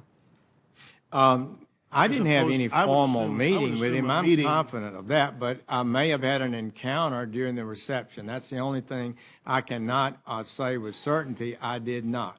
That's all I can say. Well, that's what I thought you were saying, but sometimes when I hear I had a meeting, that would mean more to me than I met somebody. You're right. You might have met him at the reception. Could you have met other ambassadors at that reception as well? I could. I remember one in particular that we had a conversation with whose country had an investment in Alabama, and we talked a little length about that. I remember that, but otherwise have no recollection of a discussion with the Russian ambassador. All right. So you were there. You've read since he was there. You may have seen him, but you had no room where you were having meetings with individuals to have discussions at the Mayflower Hotel that day. No, that is correct. Well, whenever you talked to Mr. Comey after he had had his meeting with the president, you think that was probably the next day? You didn't stay afterwards and see him after he left the Oval Office that night? No. I understand his testimony may have suggested that it happened right afterwards, but it was either the next morning, which I think it was, or maybe the morning after that. We had a 3 times a week national security briefing with the FBI that I undertake, and so it was after that we had that conversation. We had that conversation. Now, what I'm not quite clear on is, did you respond when he expressed his concern or not? Yes, I did respond. I think he's incorrect. He indicated, I believe, that he was not totally sure of the exact wording of the meeting, but I do recall my chief of staff was with me, and we recall that I did affirm the longstanding written policies of the Department of Justice concerning communications with the White House. We have to follow those rules, and in the long run, you're much better off if you do. They do not prohibit communications one-on-one by the FBI director with the president, but if that conversation moves into certain areas, it's the duty, the rules apply to the Department of Justice. So it's a duty of the FBI agent to say, Mr. President, I can't talk about that. That's the way that should work. And apparently it did, because he says he did not improperly discuss matters with the president. When Mr. Comey talked to you about that meeting, did he mention Mr. Flynn? No. He mentioned no facts of any kind. He did not mention to me that he'd been asked to do something he thought was improper. He just said he was uncomfortable, I believe, with it. After that discussion with Mr. Comey, Actually, I don't know that he said he was uncomfortable. I think he said maybe it was what he testified to was perhaps the correct wording. I'm not sure exactly what he said, but I don't dispute it. well, exactly what I think what I remember him saying was that you didn't react at all and kind of shrugged, but you're saying you referred him to the normal way these meetings are supposed to be conducted. I took it as a concern that he might be asked something that was improper, and I affirmed to him his willingness to say no or not go in an improper way, improper direction. I'd just say finally, I'm assuming you wouldn't talk about this because it would relate to the May 8th meeting, but my sense is that no decision is final until it's carried out. My guess is that there are people at this dais who have said they were going to let somebody go or fire somebody that never did that. So the fact that the president said that on May 8th doesn't mean that the information he got from you on May 9th was not necessary or impactful. And I'm sure you're not going to say how many times the president said we ought to get rid of that person, but I'm sure that's happened. And Chairman, I'll. Senator King. Mr. Attorney General, thank you for joining us today. I respect Thank your you. willingness to be here. Thank you you. testified a few minutes ago, I'm not able to invoke executive privilege. That's up to the president. Has the president invoked executive privilege in the case of your testimony here today? He has not. Then what is the basis of your refusal to answer these questions? Senator Kane, the president has a constitutional. I understand that, I'm- but the president hasn't asserted it. Well, You said you don't have the power to assert the power of executive privilege, so what is the legal basis for your refusal to answer these questions? I am protecting the right of the president to assert it if he chooses, and there may be other privileges that could apply in this circumstance. Well, I don't understand how you can have it both ways. The president can't not assert it, and you've testified that only the president can assert it, and yet I just don't understand the legal basis for your refusal to answer. Well, what we try to do, I think most cabinet officials, others that you questioned recently, officials before the committee, protect the president's right to do so. If it comes to a point where the issue is clear and there's a dispute about it, at some point the president will either assert the privilege or not, or some other privilege would be asserted. But at this point, I believe it's premature for You're me asserting to a privilege that the president, you've testified. it'd be premature for me to deny the president a full and intelligent choice about executive privilege. That's not necessary at this point. You testified a few minutes ago that, quote, we were asked for our opinion. Who asked for your opinion? You mean, You testified we were asked for our opinion. You my and understanding Rod is, I believe I'm correct in saying the president has said so, that. So he didn't ask you directly? I thought you were asking about the privilege, so. No, I'm You sorry. want to go back to I'm the. saying, you said, quote, we were asked for our opinion, you and Mr. Rosenstein. I believe that was appropriate for me to say that because I think the president. No, I'm had just said- asking you, I'm who just saying asked why. you for your opinion? Ye- Who asked you for your Yes, opinion? right. The president asked for our opinion. All right, so you just testified as to the content of a communication to the That president. is correct, but I believe he's already revealed that. I believe I'm correct in saying that. That's why I indicated that when I answered that question. But if he hasn't, and I'm in error, So you I can be would s- have constricted his constitutional right of privilege. So you're being correct. You're being selective about the use. No, I'm not intentionally. I'm doing so only because I believe he made that. In any of your He's discussions been with the public president about that. about the firing of James Comey, did the question of the Russian investigation ever come up? I cannot answer that because it was a communication by the president, or if any such occurred, it would be a communication that he has not waived. But he has not asserted the executive privilege.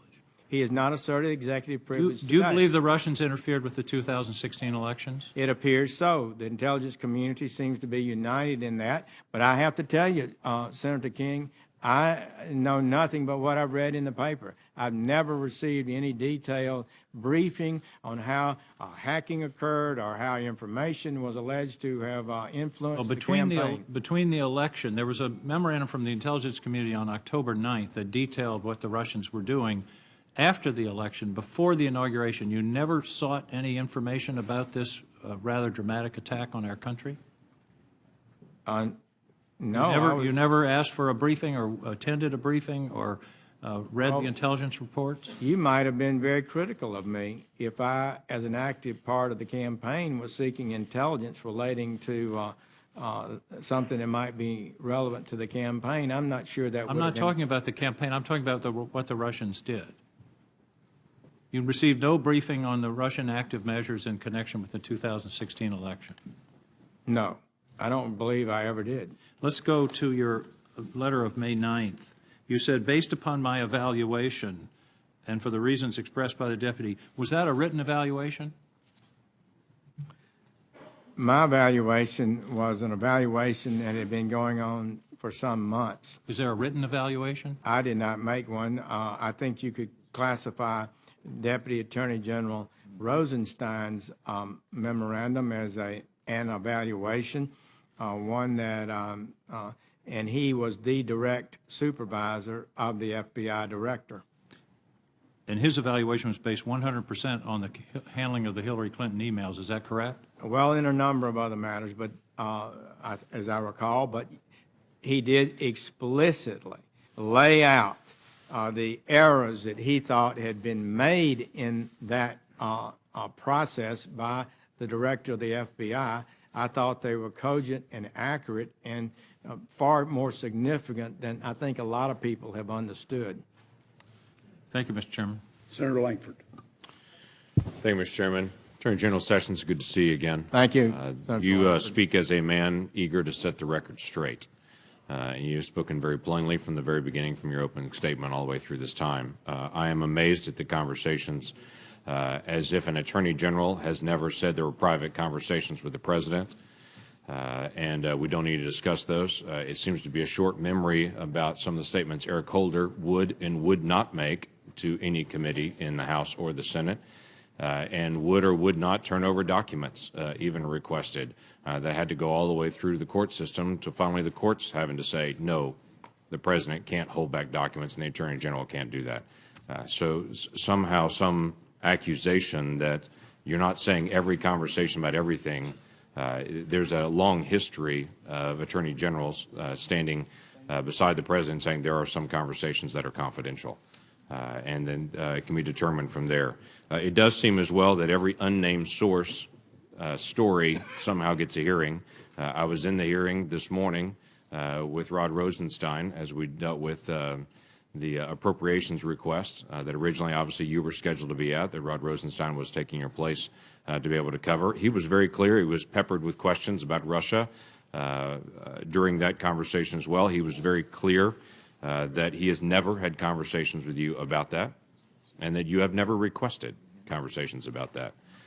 He was also peppered with questions of the latest rumor of the day, that is somehow the President is thinking about firing Robert Mueller and getting rid of him, and was very clear that Rosenstein himself said, I am the only one that could do that, and I'm not contemplating that, nor would I do that, and no one has any idea where the latest unnamed source story of the day is coming from, but somehow it's grabbing all the attention. I do want to be able to bring up a couple of things to you specifically. One is to define the word recuse. And I come back to your email that you sent to Jim Comey and others that day on March the 2nd. This was what you had said during your in your email. After careful consideration following meetings with Career Department officials over the course of this past several weeks, the Attorney General has decided to recuse himself from any existing or future investigations of any matters related in any way to the campaigns for President of the United States. The Attorney General's recusal is not only with respect to such investigations, if any, but also extends to the Department of responses to congressional and media inquiries related to such investigations. Is that something you have maintained from March 2nd on? Absolutely. Actually, I maintained it from the first day I became Attorney General. We discussed those matters, and I felt until and if I ever made a decision to not recuse myself, I should not, as abundance of caution, involve myself in studying the investigation or evaluating it. Right. So I did not. I also would note that the memorandum from my chief of staff directs these agencies, and one of the people directly it was sent to was James B. Comey, the director of the FBI. You should instruct members of your staffs not to brief the Attorney General or any other officials in the office of the Attorney General about or otherwise involve the Attorney General or other officials in the office of the Attorney General in any such matters described above. And so you we haven't took requested the proper and firm and crystal clear position that the recusal meant recusal. Relating to this April 27th meeting, non-meeting in the same room at the same time, the national interest was asked specifically about this as well, who was the host of that event.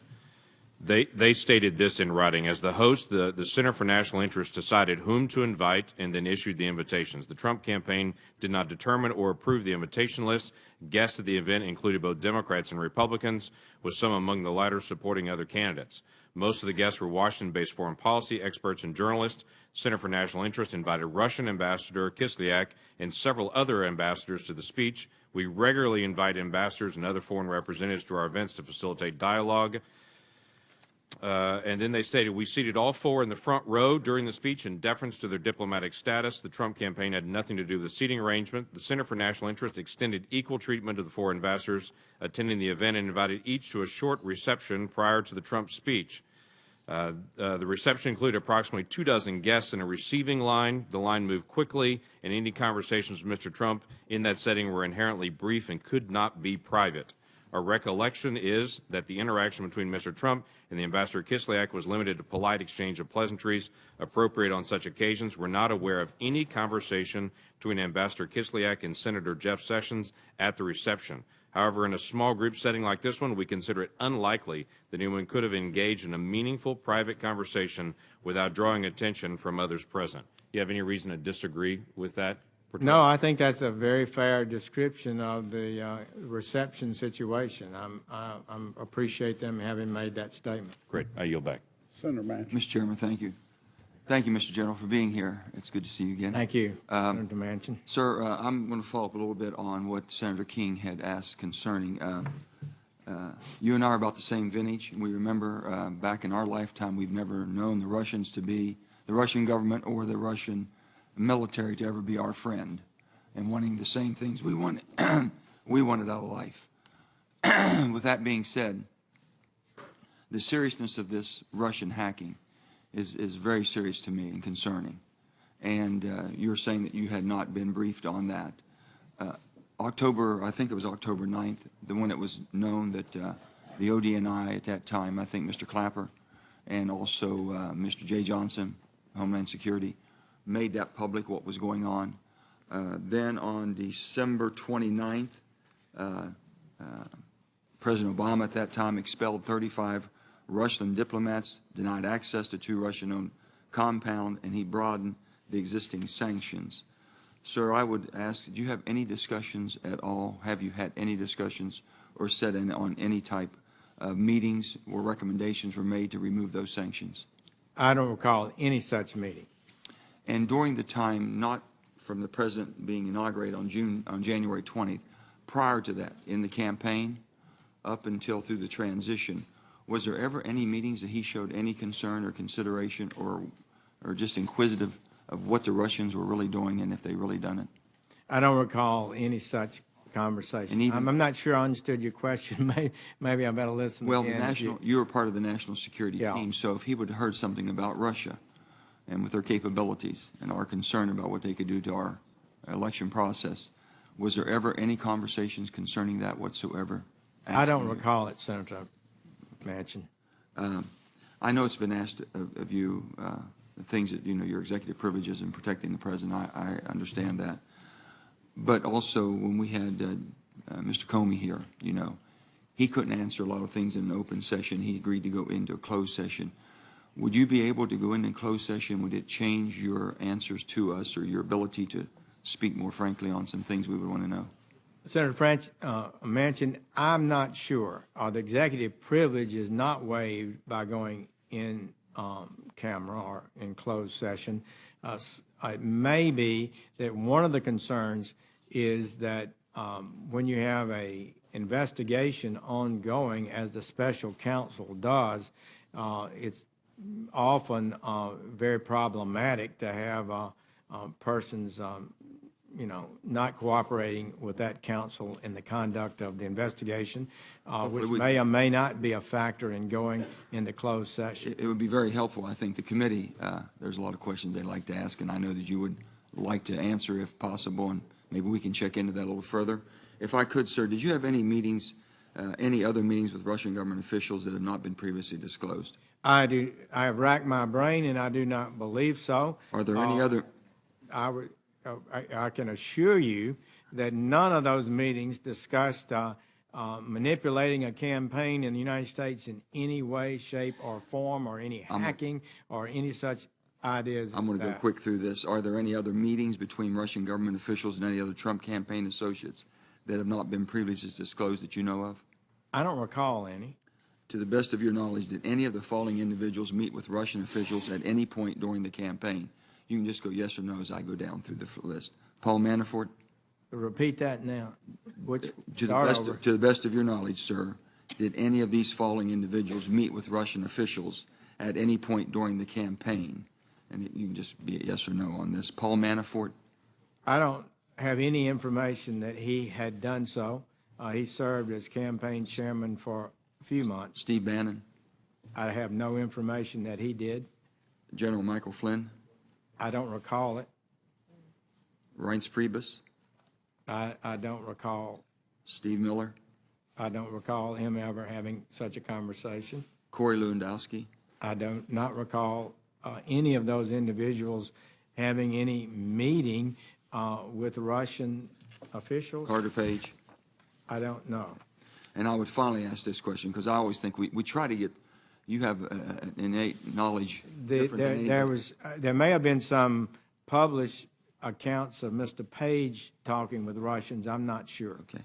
I don't recall. As a former senator, you bring a unique, holistic perspective to this investigation, because you've been on both sides. I have indeed. If you were all in all, it's better on that side. If you were sitting on this side of the dais, okay, here nobody gets to ask you about your private conversation with your staff. Well, here we go. Get your chance to give us some advice. If you were sitting on this side of the dais, what question would you be asking? I would be asking whether or not I would be asking questions related to whether or not there was an impact on this election. And what part of the story do you think we're missing? By foreign power, particularly the Russians, since the intelligence community is suggested and stated that they believe they did. But I do think members of this government have offices to run. Is there a part of the story we're manage, missing?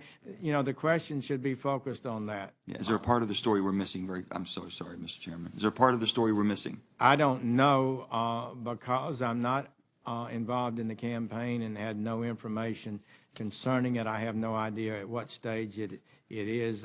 You members of this committee know a lot more than I. Thank you, General Sessions. General Sessions, I will assure you we are very much focused on Russia's involvement. And our hope is that as we complete this process, we will lay those facts out for the American people so they can make their own determinations as well. We're grateful for what you've done, Senator Cotton. Well, I am on this side of the dais, so I can say a very simple question that should be asked. I am on this side of the dais, so a very simple question that should be asked is, did Donald Trump or any of his associates in the campaign collude with Russia in hacking those emails and releasing them to the public? That's where we started 6 months ago. We have now heard from 6 of the 8 Democrats in this committee, and to my knowledge, I don't think a single one of them asked that question. They've gone down lots of other rabbit trails, but not that question. Maybe that is because Jim Comey said last week, as he said to Donald Trump, that on 3 times he assured him he was not under investigation. Maybe it's because multiple Democrats on this committee have stated they have seen no evidence thus far after 6 months of our investigation and 10 months or 11 months of an FBI investigation of any such collusion. I would just suggest, what do we think happened at the Mayflower? Mr. Sessions, are you familiar with what spies called tradecraft? A little bit. That involves things like covert communications and dead drops and brush passes, right? That is part of it. Do you like spy fiction? John le Carré, Daniel Silva, Jason Matthews? Yeah, Alan first. David Jason Ignatius. Just Jason finished Bourne, Ignatius's book. Do you like Jason Bourne or James Bond movies? No. Yes. I do. Have you ever, in any of these fantastical situations, heard of a plot line so ridiculous that a sitting United States senator and an ambassador of a foreign government colluded at an open setting with hundreds of other people to pull off the greatest caper in the history of Essex? Thank you for saying that, Senator Cotton. It's just like through the looking glass. I mean, what is this? I explained how, in good faith, I said I had not met with Russians because they were suggesting I, as a surrogate, had been meeting continuously with Russians. I said I didn't meet with them. And now the next thing you know, I'm accused of some reception, plotting some sort of influence campaign for the American election. It's just beyond my capability to understand, and I really appreciate, Mr. Chairman, the opportunity at least to be able to say publicly, I didn't participate in that and know nothing about it. And I gather that's one reason why you want to testify today in public. Last week, Mr. Comey, in characteristic dramatic and theatrical fashion, alluded ominously to what you call innuendo, that there was some kind of classified intelligence that suggested you might have colluded with Russia or that you might have otherwise acted improperly. You've addressed those allegations here today. Do you understand why he made that allusion? Actually, I do not. Nobody's provided me any information. Thank you. My time is limited. I have a lot of questions. Mr. Blunt asked you if you had spoken in response to Mr. Comey's statement to you after his private meeting with the President on February 14th or February 15th. You said that you did respond to Mr. Comey. Mr. Comey's testimony said that you did not. Do you know why Mr. Comey would have said that you did not respond to him on that conversation with you on February 14th or 15th? I do not. It was a little conversation, not very long, but there was a conversation, and I did respond to him, perhaps not to everything he asked, but I did respond to him, I think in an appropriate way. Do you know why Mr. Comey mistrusted President Trump from their first meeting on January 6th? He stated last week that he did, but he didn't state anything from that meeting that caused him to have such mistrust, to believe it. I'm not able to speculate on that. Let's turn to the potential crimes that we know have happened. Leaks of certain information. Here's a short list of what I have.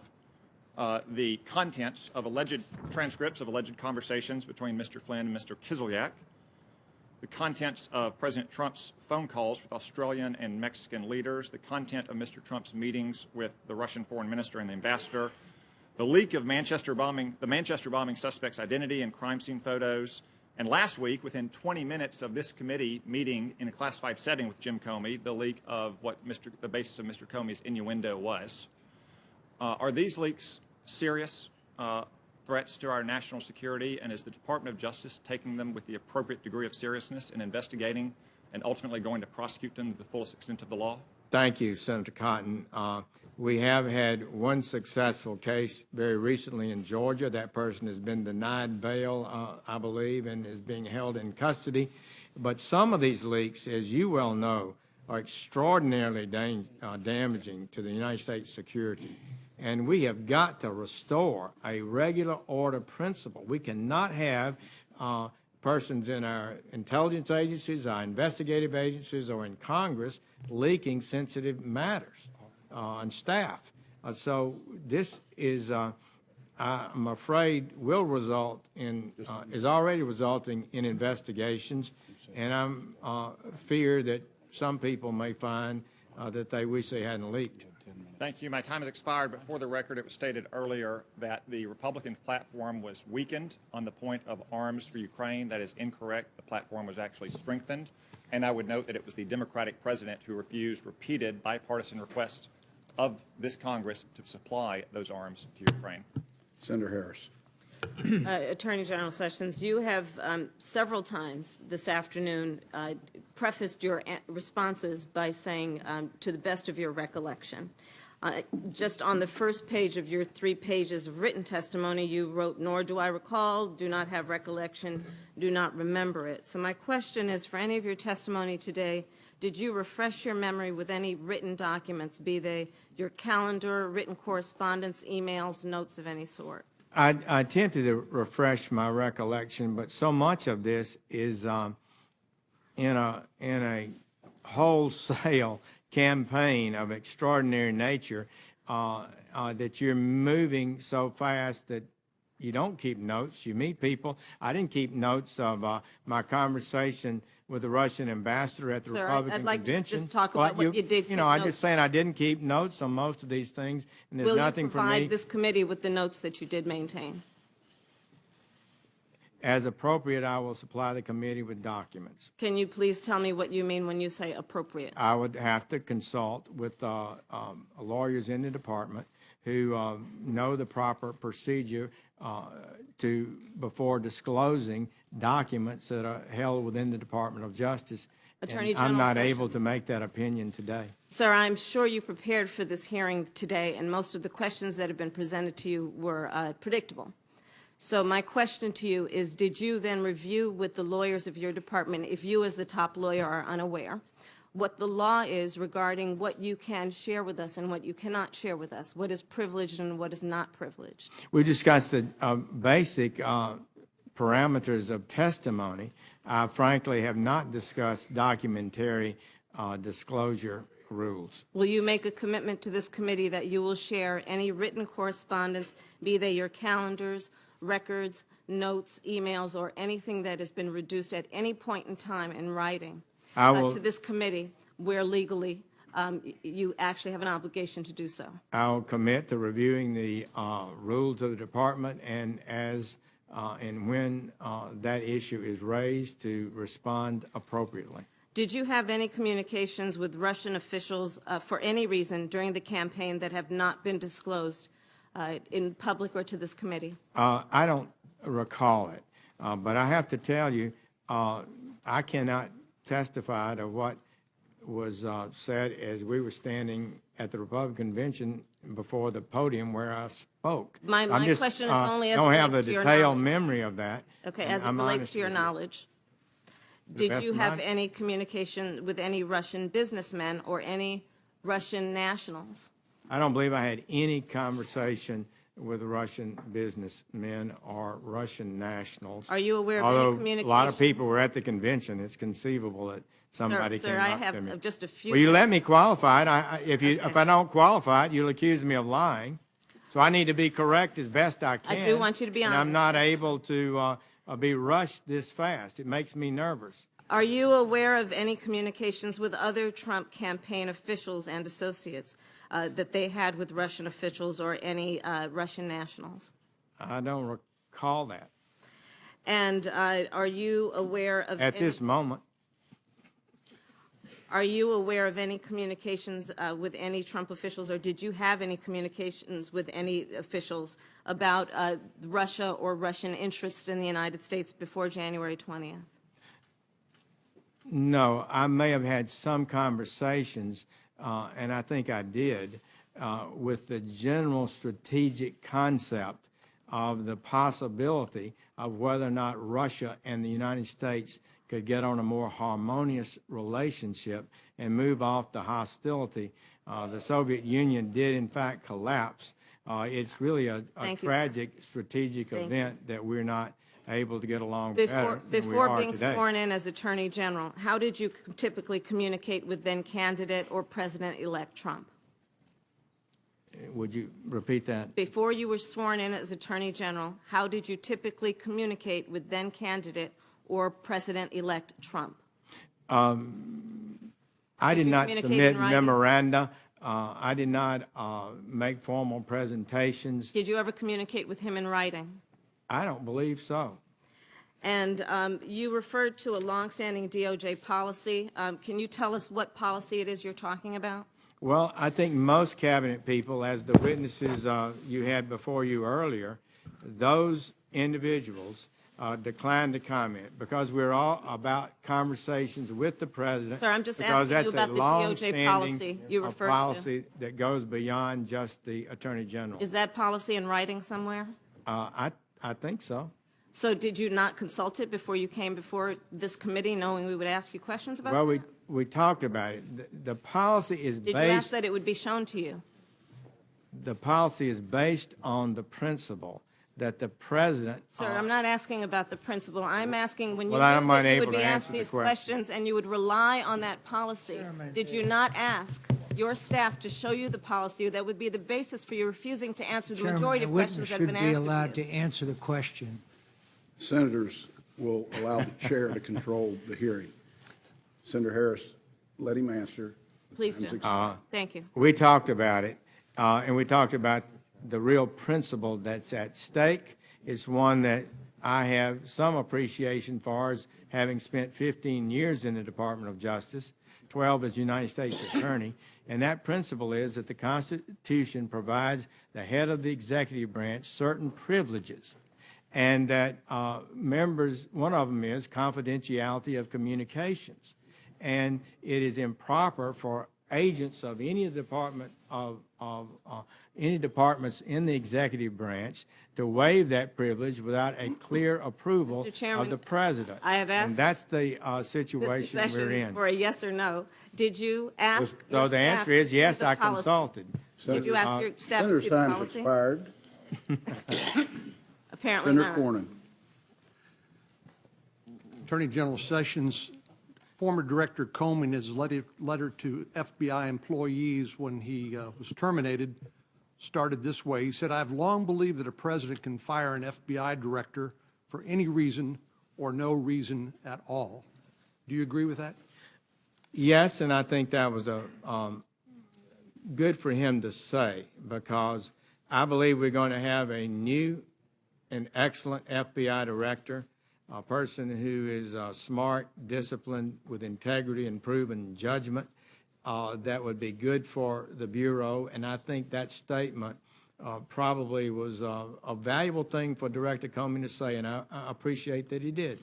Just to reiterate the timeline of your recusal and the Rosenstein memo and your letter to the president recommending the termination of Director Comey, you recused from the Russian investigation on March the 2nd, correct?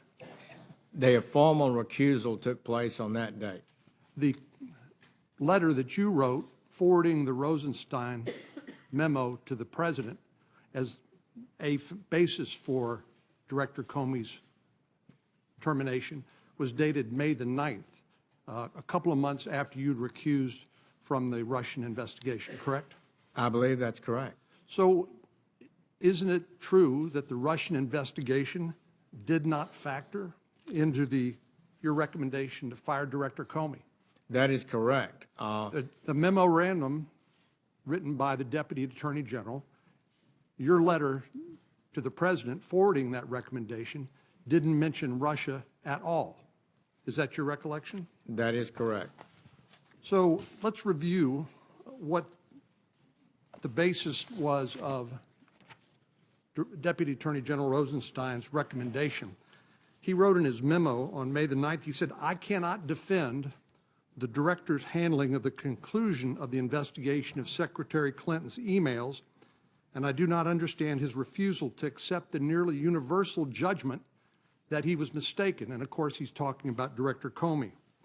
He went on to say the director, that was Director Comey at the time, was wrong to usurp the Attorney General's authority on July the 5th, 2016. You'll recall that was the date of the press conference he held. He went on to say that the FBI director is never empowered to supplant federal prosecutors and assume command of the Justice Department. Finally, he said, compounding the error, the director ignored another longstanding principle that we do not hold press conferences to release derogatory information about the subject of a declined criminal investigation. In fact, there is written policy from the Department of Justice, is there not, entitled Election Year Sensitivities. Are you familiar with the prohibition of the Justice Department making announcements or taking other actions that might interfere with the normal elections? I am generally familiar with that. Some of those were the Holder memoranda after my time in the department. Well, let me read. There's always been rules about it, though. Well, let me read just an excerpt from a memo from the Attorney General, March 9th, 2012, entitled Election Year Sensitivities. It says, law enforcement officers and prosecutors may never select the timing of investigative steps or criminal charges for the purpose of affecting any election or for the purpose of giving an advantage or disadvantage to any candidate or political party. Such a purpose is inconsistent with the department's mission and with the principles of federal prosecution. Do you agree with that? Essentially, yes. So what essentially the Deputy Attorney General said is that former Director Comey violated Department of Justice directives when he held a press conference on July the 5th, 2016. He announced that Secretary Clinton was extremely careless with classified email and went on to release other derogatory information, including his conclusion that she was extremely careless, but yet went on to say that no reasonable prosecutor would prosecute her. That is not the role of the FBI director, is it? That is a job for the prosecutors at the Department of Justice. That's what was meant by Deputy Attorney General Rosenstein when he said that Director Comey usurped the role of the Department of Justice prosecutors. Is that right? That is correct. And former Attorney General Bill Barr wrote an op-ed recently in which he said he had assumed that Attorney General Lynch had urged Mr. Comey to make this announcement so she wouldn't have to do it. But in fact, it appears he did it without her approval totally, and that is a pretty stunning thing. It is a stunning thing, and it violates fundamental powers. And then when he reaffirmed that the rightness he believed of his decision on May 3rd, I think it was, that was additional confirmation that the director's thinking was not clear. Senator Reid. Thank you very much, Mr. Chairman. First, a point, Attorney General. Senator Heinrich and others have raised the issue of longstanding rules. If there are written rules to this effect, would you provide them to the committee, please? I will. Thank you very much. Now, Senator Corn has made the point that the whole substance of your recommendation to the President to dismiss Director Comey was his unprofessional conduct with respect to the Clinton administration. Is that correct? I supported everything that the Deputy Attorney General put in his memoranda as good and important factors to use in determining whether or not he had conducted himself in a way that justified continuing in office. I think it pretty well speaks for itself, and I believe most of it did deal with that. The discussion about his performance was a bipartisan discussion. It began during the election time. Democrats were very unhappy about the way he conducted himself. And in retrospect and looking at it, I think it was more egregious than I may have even understood at the time. General, you're not, with regard to the... General, if I may, okay. And I don't want to cut you off. Okay, I'll let you go. So I'm sorry. Excuse me, sir, but on July 7th, when Mr. Comey made his first announcement about the case, you were on Fox News, and you said, first of all, Director Comey is a skilled former prosecutor, and then you concluded by saying essentially that it's not his problem, it's Hillary Clinton's problem. Then in November, on November 6th, after Mr. Comey again made news in late October by reopening, if you will, the investigation, you said again on Fox News, you know, FBI Director Comey did the right thing when he found new evidence. He had no choice but to report it to the American Congress, where he had under oath testified. The investigation was over. He had to correct that and say, this investigation is ongoing now. I'm sure it's significant, or else he wouldn't have announced that. So in July and November, Director Comey was doing exactly the right thing. You had no criticism of him. You felt that, in fact, he was a skilled professional prosecutor. You felt that his last statement in October was fully justified. So how can you go from those statements to agreeing with Mr. Rosenstein and then asking the president or recommending he be fired? I think, in retrospect, as all of us began to look at that clearly and talk about it as perspectives of the Department of Justice, once the director had first got involved and embroiled in a public discussion of this investigation, which would have been better never have been discussed publicly, and said it was over. Then when he found new evidence that came up, I think he probably was required to tell Congress that it wasn't over, that new evidence had been developed. It probably would have been better and would have been consistent with the rules of the Department of Justice to never have talked about the investigation to begin with.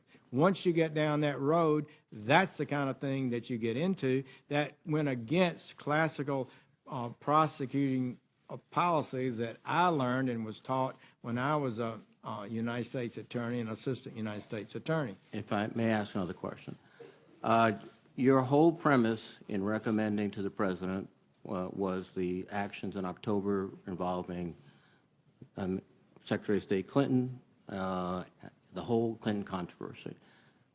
Did you feel misled when the president announced that his real reason for dismissing Mr. Comey was the Russian investigation? I don't have, I'm not able to characterize that fact. I wouldn't try to comment on that. So you had no inkling that there was anything to do with Russia until the President of the United States basically declared it not only on TV, but in the Oval Office to the Russian foreign minister saying, the pressure's off now, I got rid of that nut job. That came to you as a complete surprise. Well, all I can say is, Senator Reid, that our recommendation was put in writing, and I believe it was correct. And I believe the president valued it, but how he made his decision was his. And you had no inkling that he was considering the Russian investigation? Well, I'm not going to try to guess what I thought. No, that's fair. There is a scenario in which this whole recapitulation of Clinton was a story, basically, a cover story that the president sort of tried to put out and that he quickly abandoned. And his real reason was a Russian investigation, which, if had been the case, I would suspect you, in principle, would have reclused yourself from any involvement. So, thank you. Senator McCain. Over the last few weeks, the administration has characterized your previously undisclosed meetings with Russian Ambassador Kislyak as meetings you took in your official capacity as a U.S. Senator and a member of the Senate Armed Services Committee. As chairman of that committee, let me ask you a few questions about that. At these meetings, did you raise concerns about Russian invasion of Ukraine or annexation of Crimea? I did, Senator McCain, and I would like to follow up a little bit on that. That's one of the meetings that's one of the issues that I recall explicitly. The day before my meeting with the Russian ambassador, I'd met with the Ukrainian ambassador, and I heard his concerns about Russia. And so I raised those with Mr. Kislyak, and he gave, as you can imagine, not 1 inch. Everything they did, the Russians had done, according to him, was correct, and I remember pushing back on it, and it was a bit testy on that subject. Knowing you on the committee, I can't imagine that. Did you raise concerns about Russia's support for President Bashar Assad and his campaign of indiscriminate violence against his own citizens, including his use of chemical weapons? I don't recall whether that was discussed or You not. raised concerns about Russia's interference in our electoral process or its interference in the electoral processes of our allies? I don't recall that being discussed. At those meetings, if you spoke with Ambassador Kislyak in your capacity as a member of the Armed Services Committee, you presumably talked with him about Russia-related security issues that you have demonstrated as important to you as a member of the committee? Did I discuss security issues? I don't recall you as being particularly vocal on such issues. Repeat that, Senator McCain. I'm sorry. The whole Russia-related security issues that you demonstrate as important to you as a member of the committee. Did you raise those with him? You mean such issues as nuclear issues or? Yeah, in other words, Russia-related security issues. In your capacity as the chairman of the Strategic Forces Subcommittee, what Russia-related security issues did you hold hearings on or otherwise demonstrate a keen interest in? We may have discussed that. I just don't have a real recall of the meeting. I was not making a report about it to anyone. I just was basically willing to meet and see what he discussed. And his response was? I don't recall. During the 2016 campaign season, do you have any contacts with any representative, including any American lobbyist or agent of any Russian company within or outside your capacity as a member of Congress or a member of the Armed Services Committee? I don't believe so. Politico recently reported that in the middle of the 2016 elections, the FBI found that Russian diplomats whose travel the State Department was supposed to track had gone missing. Some turned up wandering around the desert or driving around Kansas.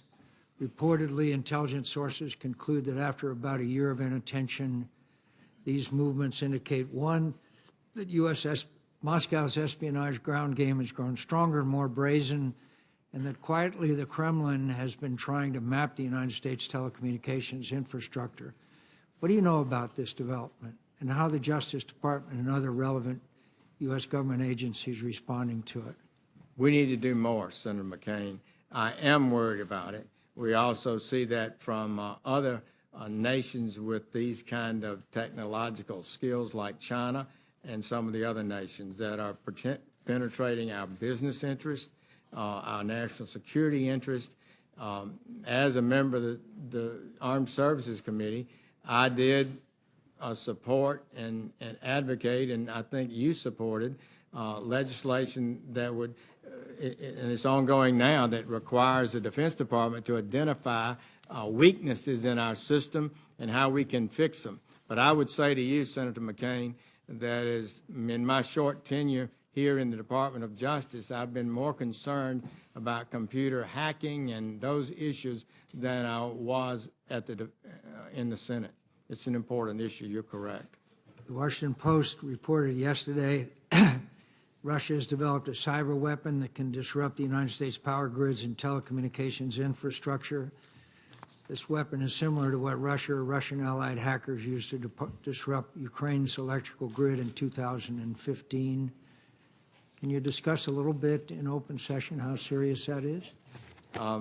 I don't believe I can discuss the technological issues, just to say that it is very disturbing that the Russians continue to push hostile actions in their foreign policy, and it is not good for the United States or the world or Russia, in my opinion. Do you believe we have a strategy in order to counter these ever-increasing threats to our national security and our way of life?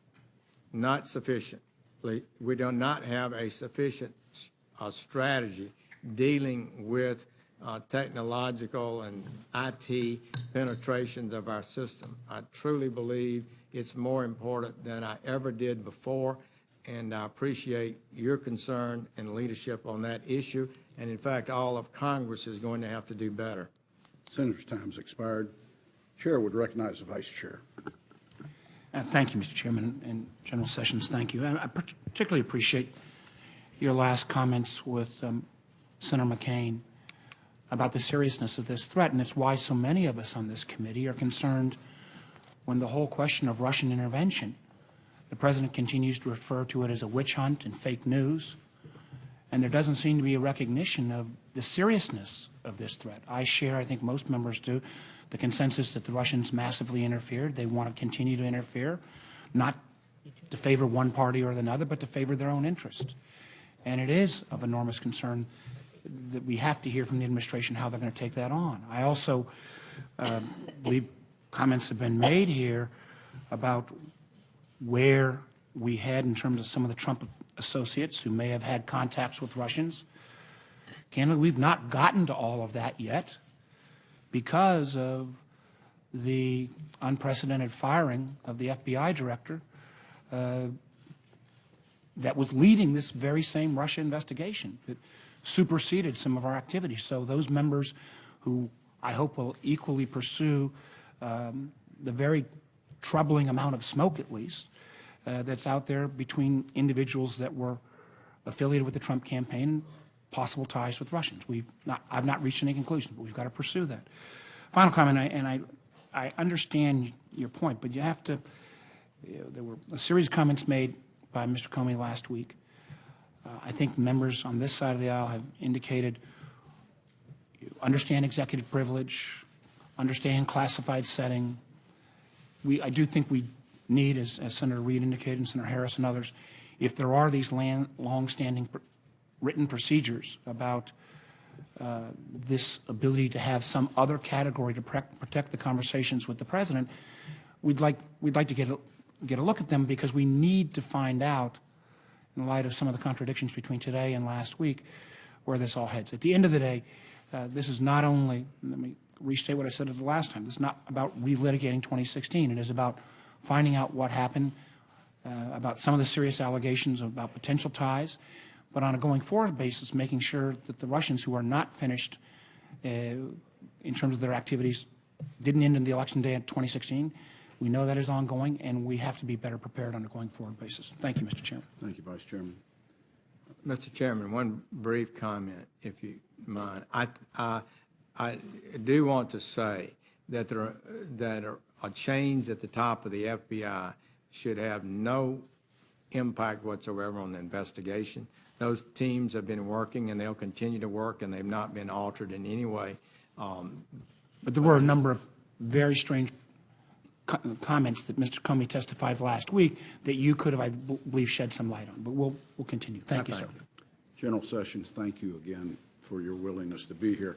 Not sure that you knew it, but your replacement sat through most of this hearing, Luther Strange. He's made us regret that we don't have intramural basketball team in 6'9". Big Luther is a good round ball player at Tulane. You've been asked a wide range of questions, and I think you've answered things related to claims about the meeting at the Mayflower. You've answered questions that surround the reasons of your recusal and the fact that you had never been briefed since day one on the investigation, that you made clear that you can't think of any other conversations that you've had with Russian officials. You've covered in detail the conversation that you had, though brief, with Director Comey that he referenced to after his private meeting with the President, just to name a few things that I think you've helped us to clear up. There were several questions that you chose not to answer because of confidentiality with the President. I would only ask you now to go back and work with the White House to see if there are any areas of questions that they feel comfortable with you answering, and if they do, that you provide those answers in writing to the committee. I would also be remiss if I didn't remind you that those documents that you can provide for the committee, they would be helpful to us for the purposes of sorting timelines out. Anything that substantiates your testimony today, individuals who might have been at events that you're familiar with, especially those that worked for you, would be extremely helpful. And more importantly, I want to thank you for your agreement to have a continuing dialogue with us as we might need to ask some additional questions as we go a little further down the investigation. That certainly does not have to be a public hearing, but it may be an exchange and a dialogue that we have. You have helped us tremendously, and we're grateful to you and to Mary for the unbelievable sacrifice that you made in this institution, but also now in this administration. This hearing is now adjourned. Thank you.